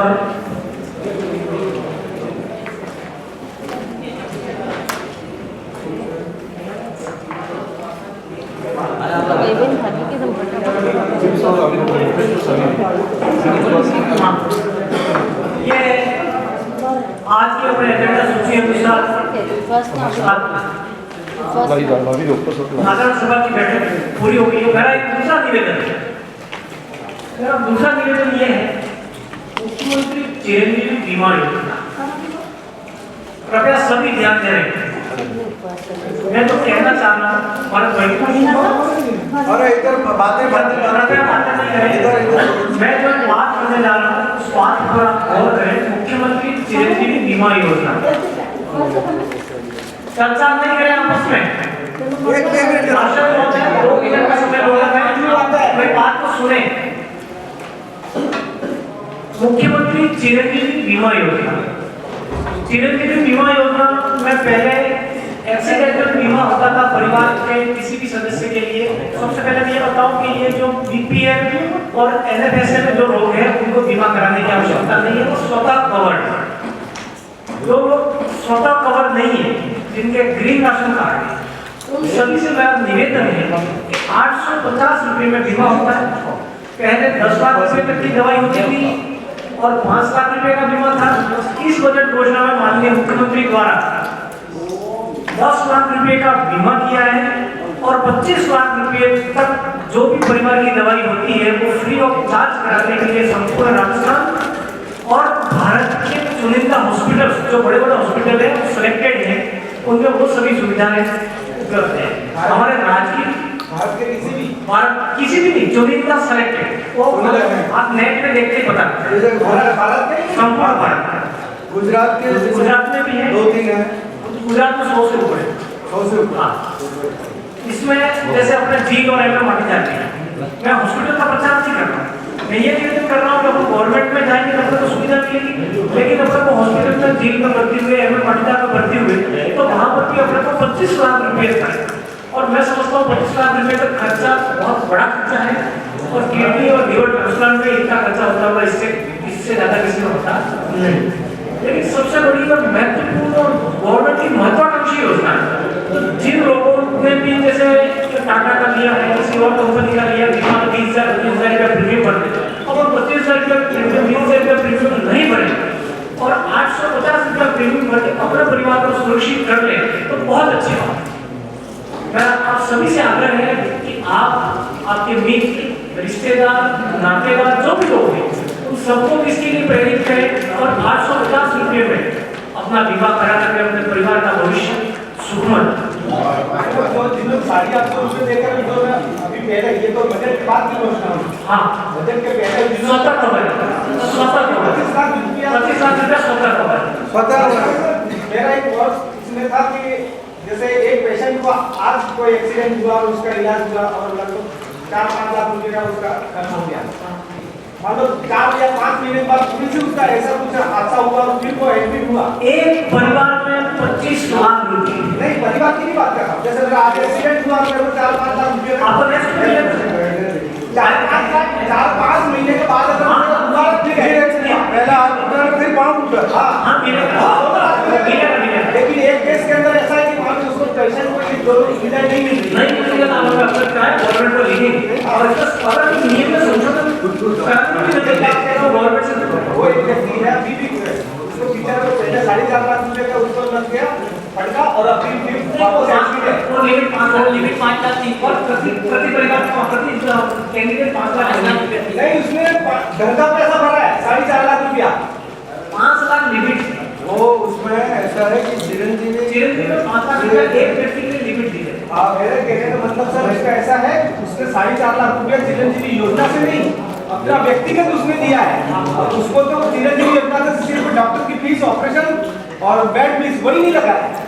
और इसको अभी भी रिकॉल जो होगा वापस एडमिट हुआ है जील हॉस्पिटल की बात कर रहा हूँ, अभी वो वापस गया, लेकिन वो बेचारा इसलिए डरता है कि मैं ये कार्रवाई कर लूं, हॉस्पिटल वाले मेरा कोई इलाज करे नहीं करे, उसके लिए वो बेचारा अटका हुआ है। ये होता है ये हुआ नहीं अभी बजा होता कि डरते लोग डरते हैं, थोड़ा टाइम करना पड़ेगा, हॉस्पिटल वालों की कार्रवाई होगी तो हॉस्पिटल वालों की कार्रवाई करनी पड़ेगी। ऐसा है कि सर अभी राइट टू हेल्थ का आपने नहीं, इसका एक सीधा सा अभी बीच में क्या हुआ था कि भाई लादू के कोई रिश्तेदार वहाँ पर भर्ती हुए थे और लादू का मेरे पे फोन आया, लादू भाई का। उन्होंने कहा कि ये इस हॉस्पिटल में मैंने भर्ती करवाया है, तो पहले जांच के तौर पर फिर मेरे पास पैसे ले लिए, तो फिर मेरे पे फोन आया इनका इस तरह से हो रहा है। जब इन्होंने रजिस्ट्रेशन करवाया, रजिस्ट्रेशन करवाने के बाद चिरंजीवी प्रभारी उदयपुर का अपने डिवीजन का, उसका नंबर मेरे पास भी है, मैं आप सभी को भी नंबर दे देता हूँ। यदि चिरंजीवी के अंदर आपके साथ कोई दुर्व्यवहार हो रहा हो हॉस्पिटल के द्वारा, चिरंजीवी में आपके साथ यदि कोई बेवजह का पैसा लग रहा हो तो आप तुरंत शिकायत उसके ऊपर करिए। तो लालू भाई ने जैसे ही भर्ती करवाया तो वहाँ उदयपुर से इनके ऊपर फोन आ गया कि आपने आपके पेशेंट को भर्ती करवाया, कहाँ से करवाया, क्या नाम है, ये नाम आपने आईसीयू में किया है, जनरल वार्ड में किया है? इन्होंने कहा नहीं जनरल वार्ड में किया है। तो आपने अभी तक कितने रुपए जमा कराए? किसने कहा 3,800 रुपये। तो वो इस तरह से इसकी शिकायत वहाँ दर्ज हुई और वो पैसा यदि उन्होंने लिया है तो निश्चित तौर पर जो चिरंजीवी की प्रभारी है, वो चिरंजीवी का जो देख रहे हैं सरकार के द्वारा अधिकारी, वो निश्चित तौर पे संबंधित हॉस्पिटल के खिलाफ कार्रवाई करेंगे और इनको पैसा वापस दिलवाएंगे। मगर ये तो ऐसा है कि आपकी लड़ाई आपको ही लड़नी है, आपकी लड़ाई आपका साथ वाला नहीं लड़ेगा। आपका पेशेंट है, शिकायत तो आपको करनी पड़ेगी। आप शिकायत करेंगे तो निश्चित तौर पे मतलब जो यदि कोई हॉस्पिटल थी आपके साथ ज्यादती करके पैसे ले रहा है, निश्चित पैसा उसको वापस दिया जाएगा।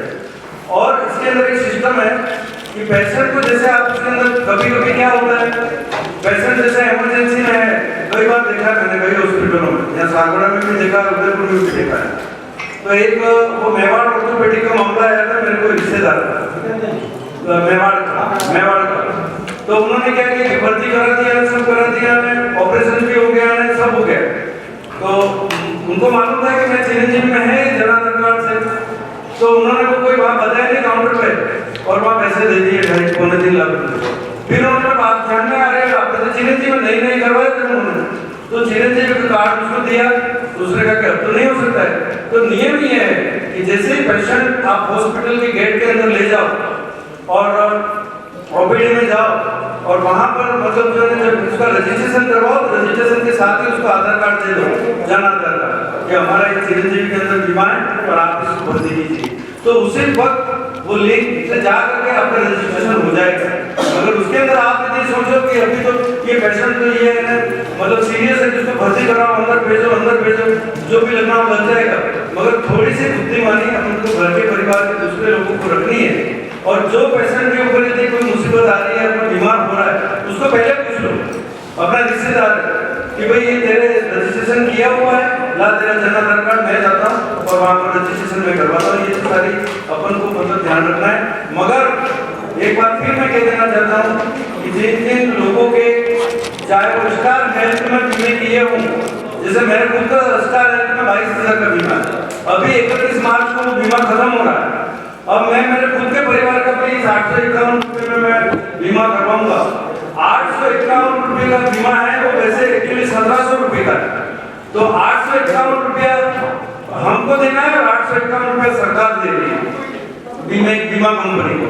तो आप जिन पार्षदों से मेरा निवेदन है कि अपने वार्ड में कुछ गोष्ठियां करिए या सामाजिक कार्यक्रमों में जाएं, विवाह समारोह में जाएं।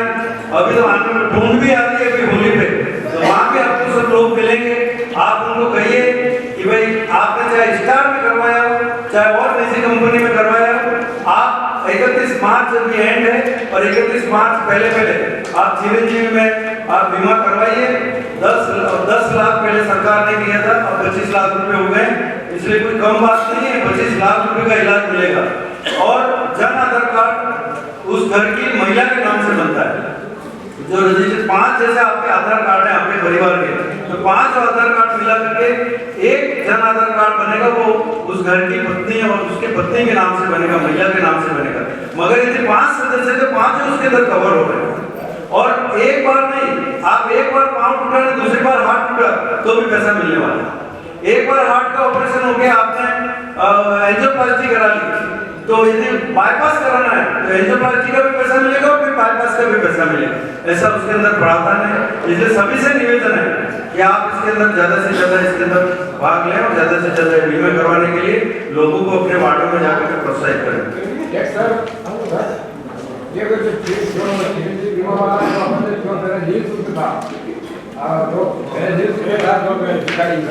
समाज के बाद में आने वाले लोगों के बाद जमीन के पेपर का शुरू हो रहा था, जो खाद पीछा में जुड़े हुए हैं। आज की नदी में खाद पीछा में जुड़े हुए हैं, उनसे 8.5 रुपये ले रहे हैं। ये नहीं नाम बताओ सिस्टम ही जनरेट नहीं करेगा, सिस्टम ऐसे आप नहीं करेगा, नहीं होगा। इधर से पहला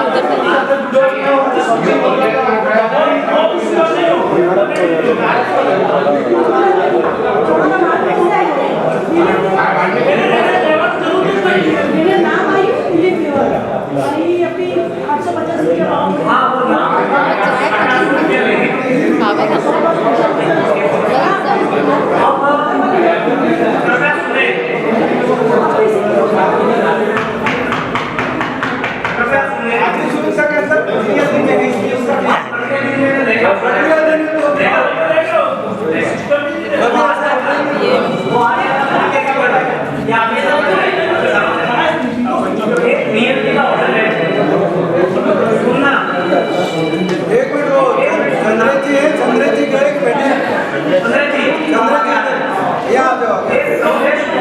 के एक कमलेश कौन सफाई कर्मचारी है, वो 2014 से लेकर 2018 तक एब्सेंट रहा, काम पे नहीं आया था। उसके कोई बीमारी की वजह से वजह जो भी कारण से नहीं आ पाया।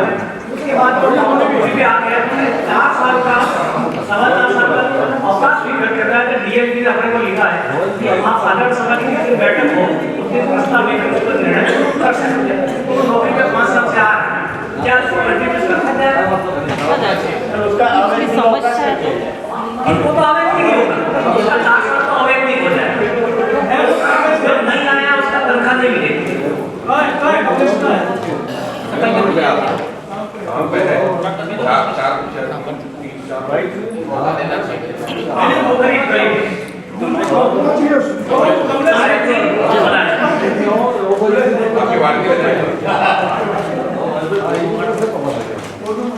नगर पालिका की साधारण सभा की बैठक में सभी पार्षदों, अध्यक्ष महोदय, उपाध्यक्ष महोदय, योजना नेता प्रतिपक्ष का स्वागत करता हूँ।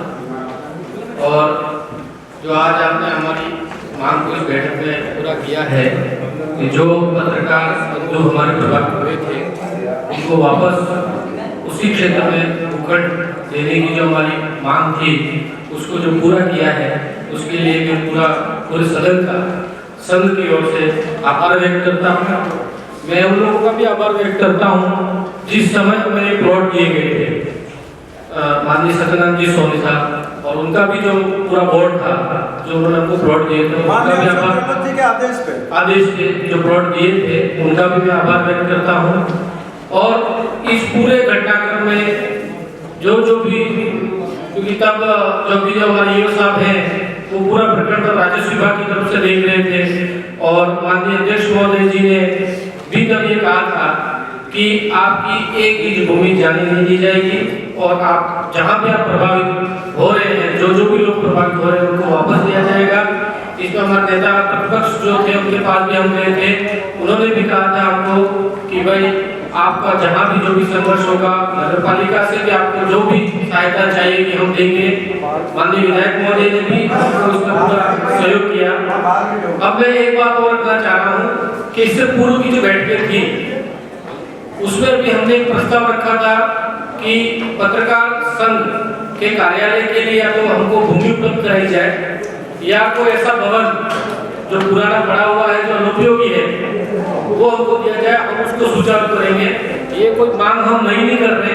यदि आप जयपुर में पिंक सिटी प्रेस क्लब में जाओगे तो बहुत बड़ा भवन 1 रुपया लीज पर दे रखा है पत्रकारों को। डूंगरपुर में यदि आप जाओगे तो डूंगरपुर नगर परिषद की ओर से भी लीज पर भवन दे रखा है। तो वो जो हमारी मांग थी उसको तब सदन में नहीं लिया गया था, क्योंकि सभी पार्षदों को उस मांग पर भी अनुमति देती थी। तो मेरा सदन से ये निवेदन है कि यदि या तो भूमि आपके पास नहीं हो, हम समझ सकते हैं स्वाभाविक भूमि कितनी कीमती है, तो ऐसा कोई भवन जो आपका अनुपयोगी होगा, ऐसा कोई भवन हमको लीज पे दे दे। हम पूरा नहीं मांग रहे उसको, हम उसको बेहतर बनाएंगे, आधुनिक बनाएंगे, हमारे पत्रकारों के लिए एक मिसाल साबित करेंगे हम। तो ऐसा हमारा सभी पत्रकारों से निवेदन है। धन्यवाद। मैं माननीय इसमें निवर्तमान जो जिला कांग्रेस के अध्यक्ष दिनेश जी घोड़निया का भी इसमें अभिनंदन और आभार व्यक्त करूंगा कि हमारे इस पूरे जो घटनाक्रम हुआ था उसमें उन्होंने भी हमको पूरा सहयोग किया है।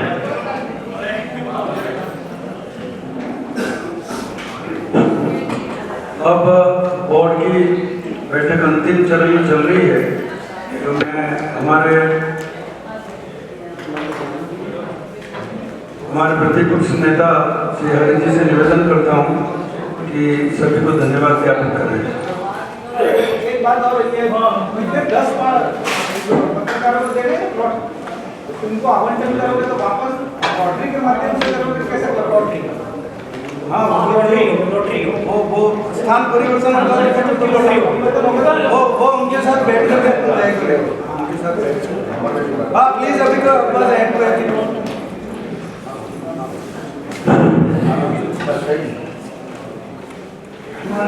अध्यक्ष महोदय, ईओ साहब, हरि जी, समस्त पार्षदगण और विशेषकर पत्रकार महोदय से मुझे ये निवेदन है कि ट्रैफिक व्यवस्था इतनी गड़बड़ा गई है सागवाड़ा में कि स्कूल के बच्चे जो गाड़ियाँ आती हैं इतने परेशान होते हैं।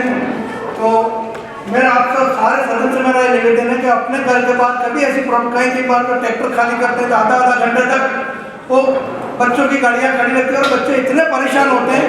मेरा आपसे ये निवेदन है वार्ड पार्षदों से भी, अध्यक्ष महोदय से, ईओ साहब से और पत्रकार महोदय से भी कि कम से कम कुछ टाइम को सुचारू करें, कुछ टाइम कम से कम ट्रैक्टर सिटियों में नहीं खाली करें या उनका टाइम निर्धारित करें, तो बच्चे बहुत परेशान होते हैं।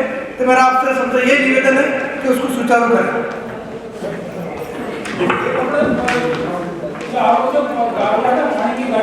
हाँ, डिस्टर्ब करती है। ये यातायात रोड से मामला है तो अपन पुलिस को यहाँ से एक लेटर लिख रहे हैं। हाँ हरी जी प्लीज हेड पे आ रहे, बिराजिए पत्रकार महोदय, आप प्लीज 5 मिनट के लिए। सम्माननीय अध्यक्ष महोदय, उपाध्यक्ष महोदय, आदरणीय राजू भाई, अधिशासी अधिकारी श्रीमान राजेंद्र जी और हमारे समस्त पार्षद बंधु एवं भगिनी, पत्रकार बंधु और नगर पालिका के सभी कर्मचारी साथियों, आज कई दिनों के बाद में नगर पालिका की बैठक रखी गई, क्योंकि अभियान चल रहा है, राजस्थान सरकार का लंबा अभियान है, इसलिए बैठकों के लिए एम्पावर कमेटी बनाई गई है। इस कारण से समितियां मीटिंग नहीं होती है।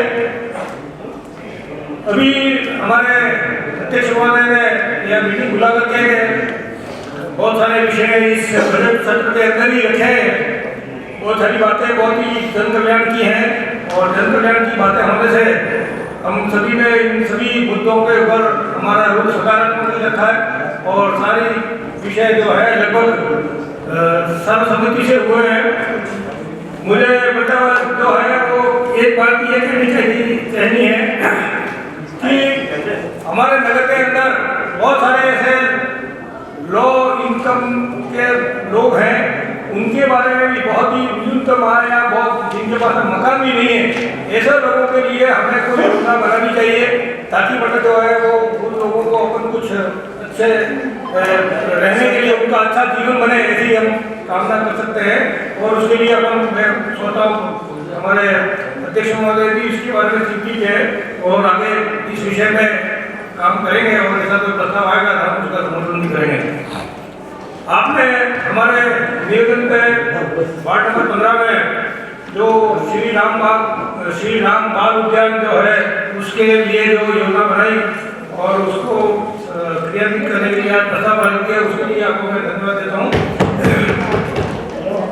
साथ ही हमारे नगर के हमारे अधिशासी अधिकारी महोदय ने भी वो प्रशासन के बहुत पद पर विराजमान है, उन्होंने चिरंजीवी योजना के लिए जो बात रखी है उस विषय में हमें अधिक से अधिक हमारे क्षेत्र के अंदर जाकर के अपन जो है वो घर इस योजना के बारे में बताएं। साथ ही आयुष्मान भारत जो हमारे प्रधानमंत्री जी ने जो योजना लागू की है उसके बारे में भी हम उसका उपयोग लाभ ले सकते हैं।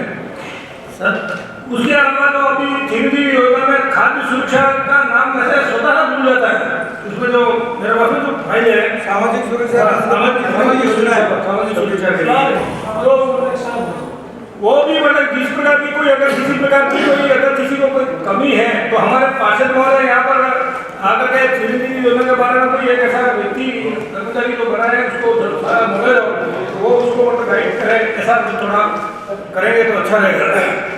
और मेरे पास में भी मतलब जो है वो चिरंजीवी योजना की जो बुकलेट दी थी वो मेरे पास में है, आप सभी को भी दी गई है, तो उसको भी पढ़ करके अपन जो है वो उसके बारे में गाइडेंस स्वतः प्राप्त कर सकते हैं।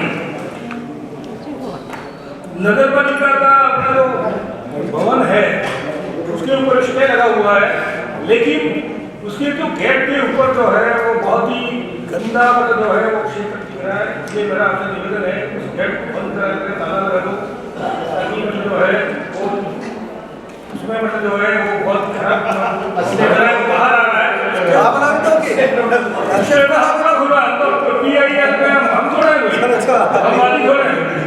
वाली हम नहीं है तो ये तो आपका खराब दिख रहा है। हमारा नगर की जनता जानती है, आपका अपना नगर की जनता जानती है किसका खराब दिख रहा है।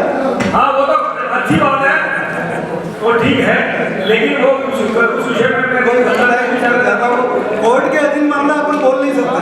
नहीं, कोर्ट के अंदर है, लेकिन सफाई के ऊपर कोई प्रतिबंध नहीं है। आप आगे गेट बंद करके लोगों के लिए मुद्रालय बना रखा है आपने, वो उसको मतलब जो है उसकी सुरक्षा कीजिए, क्योंकि यह भवन भी हमारा है। कभी हम बैठे और 2 साल तक हमने इसका उपयोग किया और आगे भी हम उपयोग करेंगे, इसलिए इस भवन के आगे गेट को बंद करके उसकी सुरक्षा की जाए, ये मेरा प्रस्ताव है। ये आपकी मर्जी की बात है।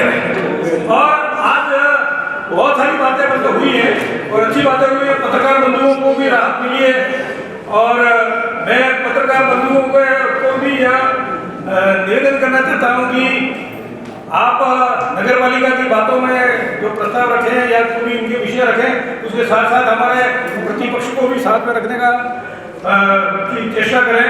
साथ ही मैं अध्यक्ष महोदय से निवेदन करता हूँ कि हमारे नगर के अंदर सभी पत्रकार हैं, उनके साथ में समभाव से देखते हुए किसी भी पत्रकार को यदि किसी ने कोई लिख दिया या कुछ आपके खिलाफ कुछ कर दिया है तो उसके बारे में थोड़ा अच्छा भाव रखते हुए इस प्रकार की मतलब किसी को ऊपर मतलब कोई नोटिस वगैरह ये देने का जो है कृत्य ये व्यक्तिगत मामला नहीं है।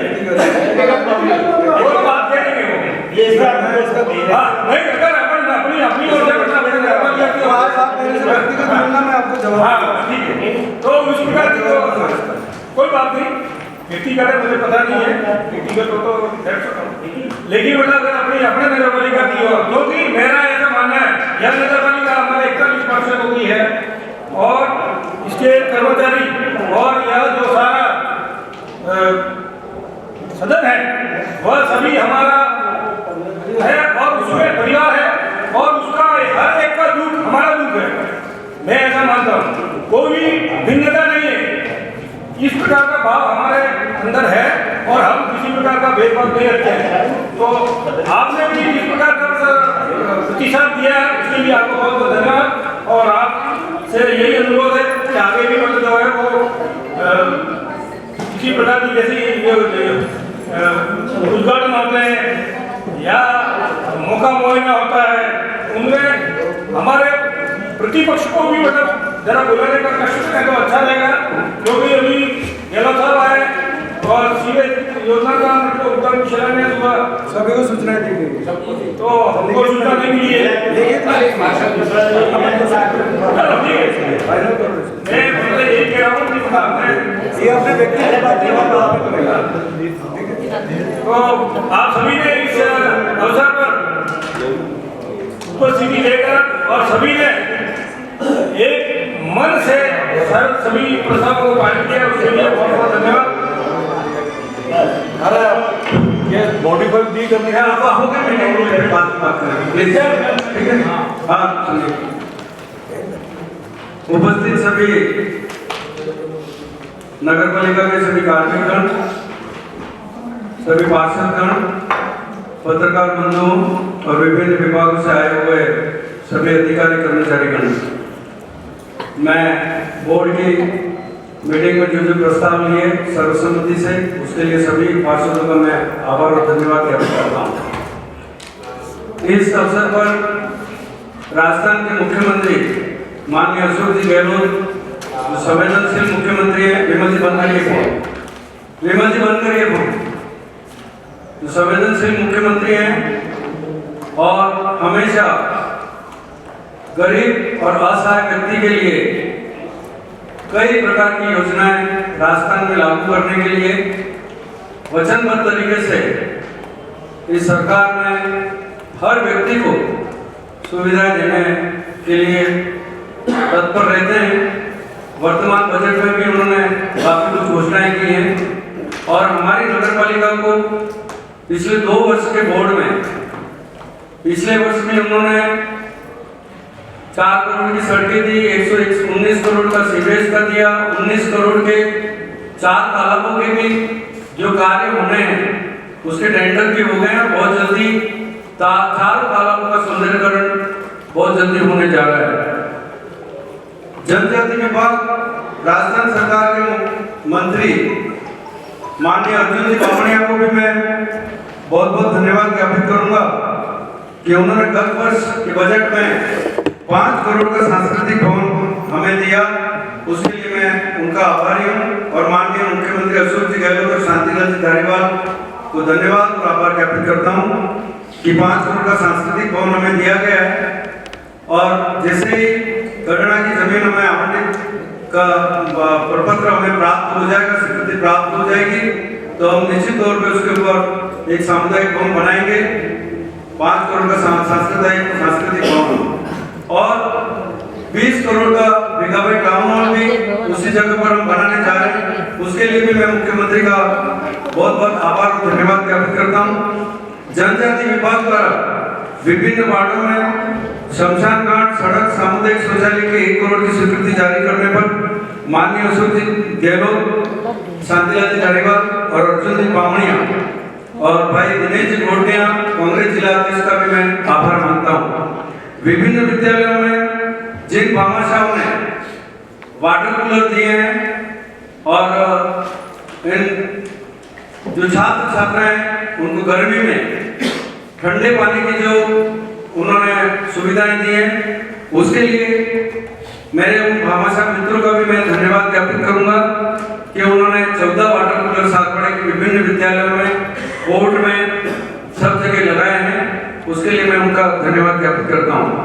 माननीय अशोक जी गहलोत द्वारा 2023-24 का ऐतिहासिक बजट प्रस्तुत करने पर मुख्यमंत्री का आभार ज्ञापित करता हूँ कि उन्होंने इस बजट के अंदर जनजाति, अनुसूचित जनजाति और अनुसूचित जाति और विभिन्न वर्ग और विभिन्न समुदाय को जो सुविधाएं दी हैं, जैसे चिरंजीवी के मामले में आपने अभी सुना ही है कि 10 लाख से 25 लाख रुपए किए हैं, तो निश्चित तौर पे इसके लिए हमारे मुख्यमंत्री का जो उन्होंने बजट में घोषणा की, उसके लिए भी मैं उनको धन्यवाद ज्ञापित करता हूँ।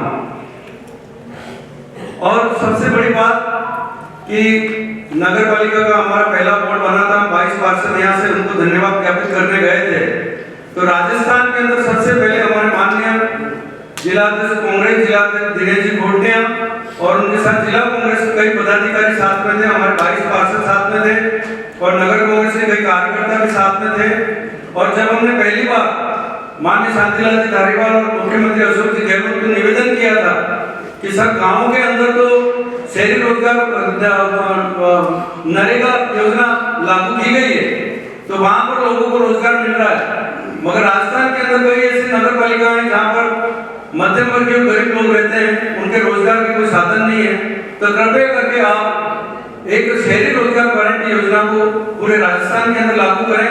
तो सबसे पहला प्रस्ताव बना करके दिया था हमारे सभी पार्षदों को भी मैं धन्यवाद ज्ञापित करूंगा कि माननीय अशोक जी गहलोत ने हमारी मांग पूरी करते हुए शहरी क्षेत्र के अंदर पूरे राजस्थान के अंदर पूरी नगर पालिकाओं में रोजगार गारंटी योजना लागू की, जिसके अंदर सागवाड़ा के आज की तारीख में लगभग 20,000 लोगों को अभी तक रोजगार मुहैया करा चुके हैं और लगभग 50 लाख रुपया उनको हम भुगतान कर चुके हैं और आगे भी 10,000 नरेगा 10,000 शहरी रोजगार गारंटी योजना में श्रमिकों का रजिस्ट्रेशन हो गया है। हम पूरे वार्ड के अंदर पूरे सागवाड़ा के जितने भी जो जरूरतमंद हैं, जिनको रोजगार की जरूरत है, उनको सभी को हम रोजगार देने जा रहे हैं। उसके लिए भी मैं माननीय अशोक जी गहलोत, शांतिलाल जी धारीवाल और माननीय महेंद्र सिंह मालवीय का मैं बहुत बहुत आभार और धन्यवाद ज्ञापित करता हूँ। और सबसे बड़ी बात कि राजस्थान के मुख्यमंत्री ने गत वर्ष बजट में घोषणा की थी कि राजस्थान के अंदर जनता क्लिनिक खोले जाएं। तो राजस्थान में अभी तक अमूमन कुछ ही नगर पालिका में जनता क्लिनिक खुले हैं, मगर उदयपुर डिवीजन में मैं आपको खुशखबरी बताना चाहता हूँ कि सागवाड़ा में हमने भवन चिन्हित कर लिए थे। एक तो रामदरा में के पास पीछे एक सामुदायिक भवन है और एक यहाँ हरिजन बस्ती का सामुदायिक भवन है। वहां पर उदयपुर डिवीजन के अंदर सबसे पहले हम 2 जनता क्लिनिक चालू करने जा रहे हैं, जिसके अंदर एक डॉक्टर होगा, नर्स होगी और दवाई उपलब्ध होगी। ये इसलिए सोचना है हमारे मुख्यमंत्री जी का कि शहरी क्षेत्र में या नगर पालिका क्षेत्र में जनता क्लिनिक लगाना इसलिए जरूरी होता है कि जैसे सागवाड़ा के अंदर 35 वार्ड है, तो दूर दराज के रहने वाले जो लोग हैं, जैसे वार्ड नंबर 1 में हमारा अशोक भाई के वार्ड में, वार्ड नंबर 35 में हमारे गड्ढा भाई का वार्ड है, 34 में हमारे जवाहर भाई का वार्ड है, इधर से इंदिरा कॉलोनी पड़ती है। तो यदि कोई पेशेंट अचानक बीमार पड़ता है और तुरंत उसको दवाई की जरूरत होती है, तो यहाँ हॉस्पिटल लाते लाते तो हो सकता है उसका निधन भी हो जाए, तो तुरंत दवाई मुहैया कराने के लिए हमने एक अनुसूचित जाति जनजाति के वार्ड के अंदर हमने रामदरा के पीछे का सामुदायिक भवन अभी लिया है, वो टेम्परेरी लिया है। आने वाले समय में हम जनता क्लिनिक के लिए नगर पालिका की तरफ से भवन बना करके उनको जनता क्लिनिक स्थायी करने के लिए हम उनको सुविधा भी देंगे नगर पालिका की तरफ से। इसी तरह से यहाँ पर एससी की बाहुल्य क्षेत्र है, गामाटवाड़ा भी पड़ता है, इसके बाद हरिजन बस्ती भी है, इधर से एसटी के पूरे वार्ड पड़ते हैं। तो यहाँ पर एक जनता क्लिनिक हमने यहाँ पर जो हरिजन बस्ती में, उसके अंदर भी हम जनता क्लिनिक खोलने के लिए जा रहे हैं। तो ये एक नवाचार है हमारा कि उदयपुर डिवीजन के अंदर सागवाड़ा नगर पालिका पहली ऐसी नगर पालिका है जो 2 जनता क्लिनिक खोलने जा रही है। मैं इस अवसर पर माननीय मुख्यमंत्री जी का और शांतिलाल जी धारीवाल का और हमारे दोनों मंत्रियों का वागड़ के उनका बहुत बहुत आभारी हूँ कि उन्होंने जब भी नगर पालिका सागवाड़ा के लिए किसी विकास की बात की हो तो उन्होंने हमेशा हमारी नगर पालिका की ओर देख करके और हमें पूरा सहयोग दिया है। इस अवसर पर आप सभी पधारे, सभी पार्षदों का धन्यवाद, नगर पालिका के कर्मचारियों को भी मैं बहुत बहुत धन्यवाद ज्ञापित करता हूँ कि उन्होंने 2 वर्ष के अंदर बहुत मेहनत करके उदयपुर डिवीजन के अंदर सबसे पहले हाईएस्ट पट्टे देने का रिकॉर्ड यदि किसी ने कायम किया है तो वो सागवाड़ा नगर पालिका है, जिसने सबसे ज्यादा पट्टे हमने दिए हैं और 22 नगर पालिकाओं में हम प्रथम स्थान पर रहे हैं। तो उसके लिए भी मैं नगर पालिका के कर्मचारियों को बहुत आभारी हूँ। मैं उन सफाई कर्मचारियों को बहुत बहुत आभारी हूँ कि 2021 के अंदर जब मैंने चार्ज लिया था या नगर पालिका का, तब हमारी नगर पालिका स्वच्छता के अंदर प्रदेश के अंदर 212वें स्थान पे थी और उसको हम उस आंकड़े को पार करते हुए, क्रॉस करते हुए हम 11वें स्थान पर सफाई के अंदर आए और हम आने वाले दिनों में बहुत जल्दी सागवाड़ा नगर पालिका नंबर 1 सफाई के अंदर बनने जाएगी। उसके लिए मैं मेरे नगर पालिका के जो सफाई कर्मचारी हैं, जो जमादार हैं और भाई अक्षय जी जो ये पूरी सफाई की व्यवस्था देखते हैं, उनको भी बहुत बहुत धन्यवाद ज्ञापित करूंगा। मैं उन कर्मचारियों को भी धन्यवाद ज्ञापित करता हूँ कि हमने सागवाड़ा के अंदर एक मॉक्स वाहिनी उपलब्ध कराई है नगर पालिका के द्वारा और जब भी उस मॉक्स वाहिनी के प्रभारी जो हैं भाई प्रवीण जी भी देखते हैं, स्टोर के हमारे कमलेंद्र जी भी देखते हैं, भाई हेमंत भी उसके ड्राइवर हैं, जब भी अक्षय भाई भी हैं, सिद्धार्थ भी है जो हेल्पलाइन का प्रभारी है, तो जब भी उनके पास शिकायत आती है, जब भी उनके पास इसकी मांग आती है मॉक्स वाहिनी की, तो हम मॉक्स वाहिनी उपलब्ध कराते हैं। इसके अलावा भी सागवाड़ा क्षेत्र के लगभग 20 किलोमीटर तक यदि किसी के घर में हम देखते हैं कि कुछ परिवार ऐसे होते हैं कि बुजुर्ग की मौत होने पर उसके परिवार के लोग या तो कहीं कमाने के लिए कुएं जाते हैं या फिर कहीं आप प्रदेश के अन्य प्रदेशों में कमाने जाते हैं तो उनके कोई रिश्तेदार नहीं रहते हैं, तो उस डेड बॉडी को मौत स्थान तक पहुंचाने के लिए भी गाँवों में भी मतलब कभी कभी इनकी जरूरत पड़ती है, तो हमने चित्री और बिलुड़ा और सरोदा तक हमने उसको मॉक्स वाहिनी को उपलब्ध कराया, निःशुल्क उपलब्ध कराया। हमारे फायर ब्रिगेड के जो कर्मचारी हैं वो भी इतने त्वरित गति से जब सूचना आती है तो फायर ब्रिगेड के कर्मचारी भी हमारे स्टोर के प्रभारी कमलेंद्र जी के माध्यम से तुरंत वो ऐसी कार्रवाई करते हैं कि वहां जाकर के उसको राहत महसूस हो। और कई जगह तो आग की घटनाएं ऐसी हो गई कि यदि वो फायर ब्रिगेड की गाड़ी नहीं जाती तो उसको भारी नुकसान हो सकता था। अभी एक खलियान के अंदर आग लग गई थी, सारे मतलब जो है वो उसके अनाज की सारी फसलें थी वो जलने की कगार पर थी और बराबर समय के अनुकूल वो गाड़ी वहां पर पहुंच गई और उसको बुझाया गया और उसको राहत दी। इस तरह से हमारी नगर पालिका विकास के अंदर, जन सुविधाओं के अंदर नंबर 1 बनने जा रही है और आप सभी का उसके लिए सहयोग रहा, उसके लिए मैं आपका बहुत बहुत धन्यवाद ज्ञापित करता हूँ। इस अवसर पर हमारे पत्रकार महोदय भी यहाँ पर आप पधारे, उनका भी मैं धन्यवाद ज्ञापित करता हूँ। धन्यवाद, जय हिंद, जय भारत। और इस बैठक की समाप्ति की मैं घोषणा करता हूँ। धन्यवाद। सागवाड़ा लाइव न्यूज, जी हाँ, लेटेस्ट खबर पाने के लिए चैनल को सब्सक्राइब कीजिए, वीडियो को लाइक कीजिए और शेयर कीजिए। धन्यवाद।